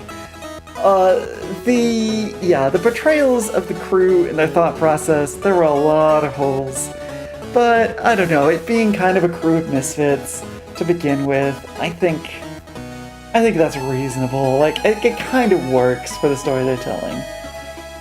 Now, it's supposed to be part of a series, I think. At least it was conceived of as part of a series. Okay, yes, Rain, go ahead and info dump at will now. Now that we've actually reached the end of it, I'm all ears. Yeah, I enjoyed it. I think this worked well for a stream series. I'm glad I brought it live.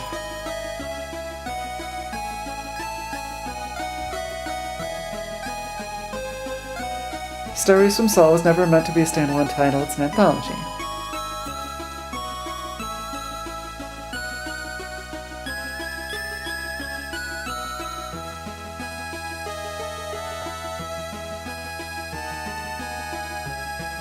voice is a tiny bit worn out. Just took a big drink of water. Need to rest tomorrow, probably. Gundog was always meant to be Volume 1. So, with the way that you're talking, it sounds like the project was scrapped, though. They weren't able to make the rest of them. Like, this wasn't a big enough success for them to finish the rest of it. Or is that still coming?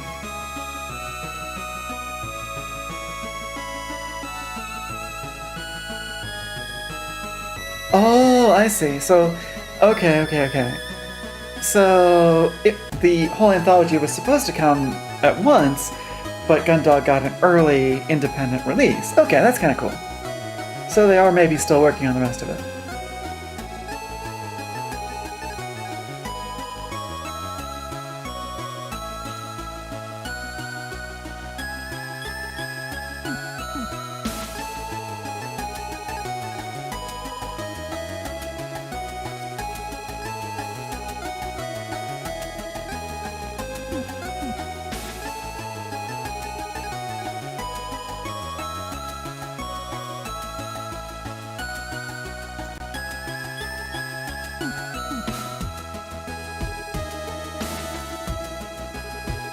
Which is why there's so many loose threads. Okay, yeah, which is why it's kind of a not exactly a cliffhanger, but, like, this is obviously setting up a bigger plot about this alien invasion or whatever it is.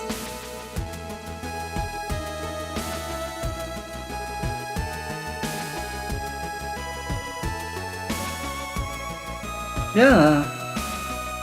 I would certainly pick up a second volume of this.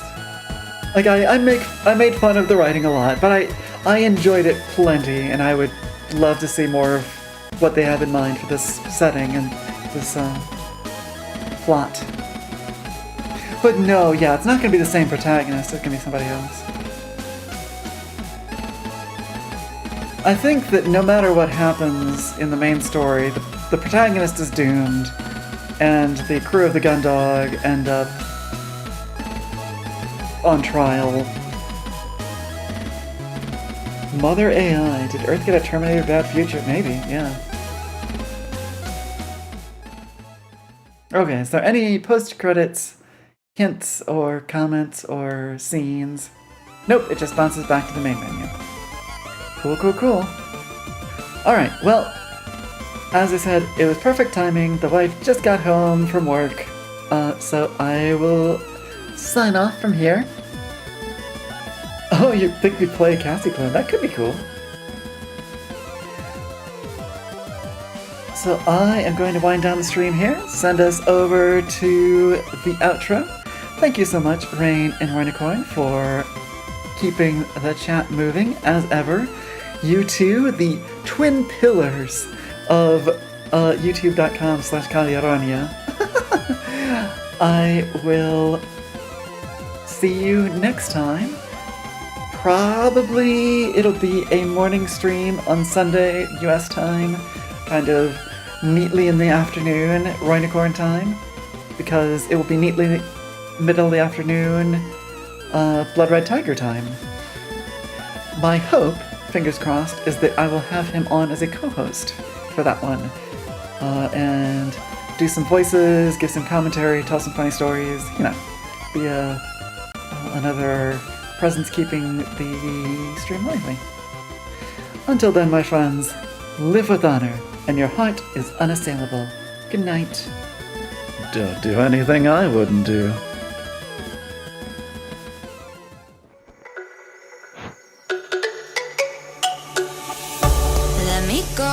There's no doubt, gotta get out of this small town. You took my heart from me, now you're everywhere I see. Set me free, let me fly, let me find new kinds of highs. We're just wasting here, waiting for another year. We both know the score, we've been here once before. So many words unspoken, you took my heart, it's already broken. You don't have to wait, I can take the pain. I will surrender, let me go on a new adventure.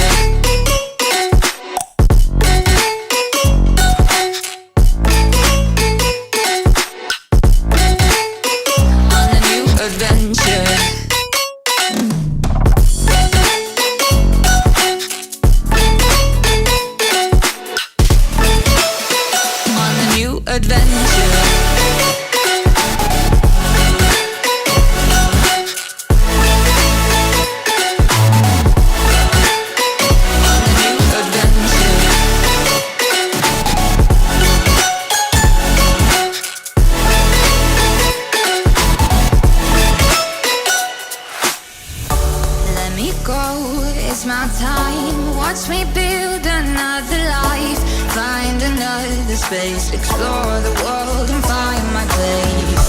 Hope you find some peace of mind. Hope the night was worth your time. Threw my heart away, we won't see another day. We both know the score, we've been here once before. So many words unspoken, you took my heart, it's already broken.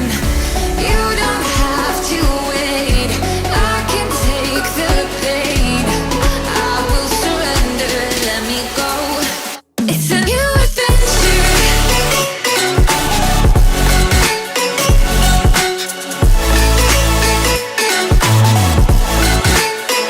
On a new adventure.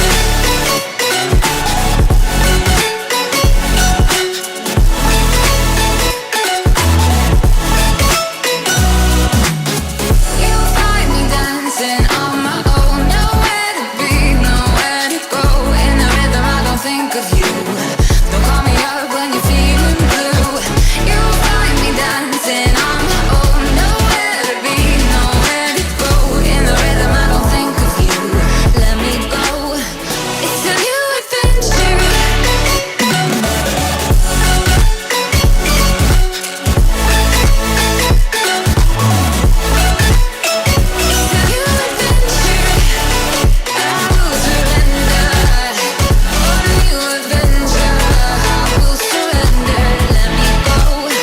On a new adventure.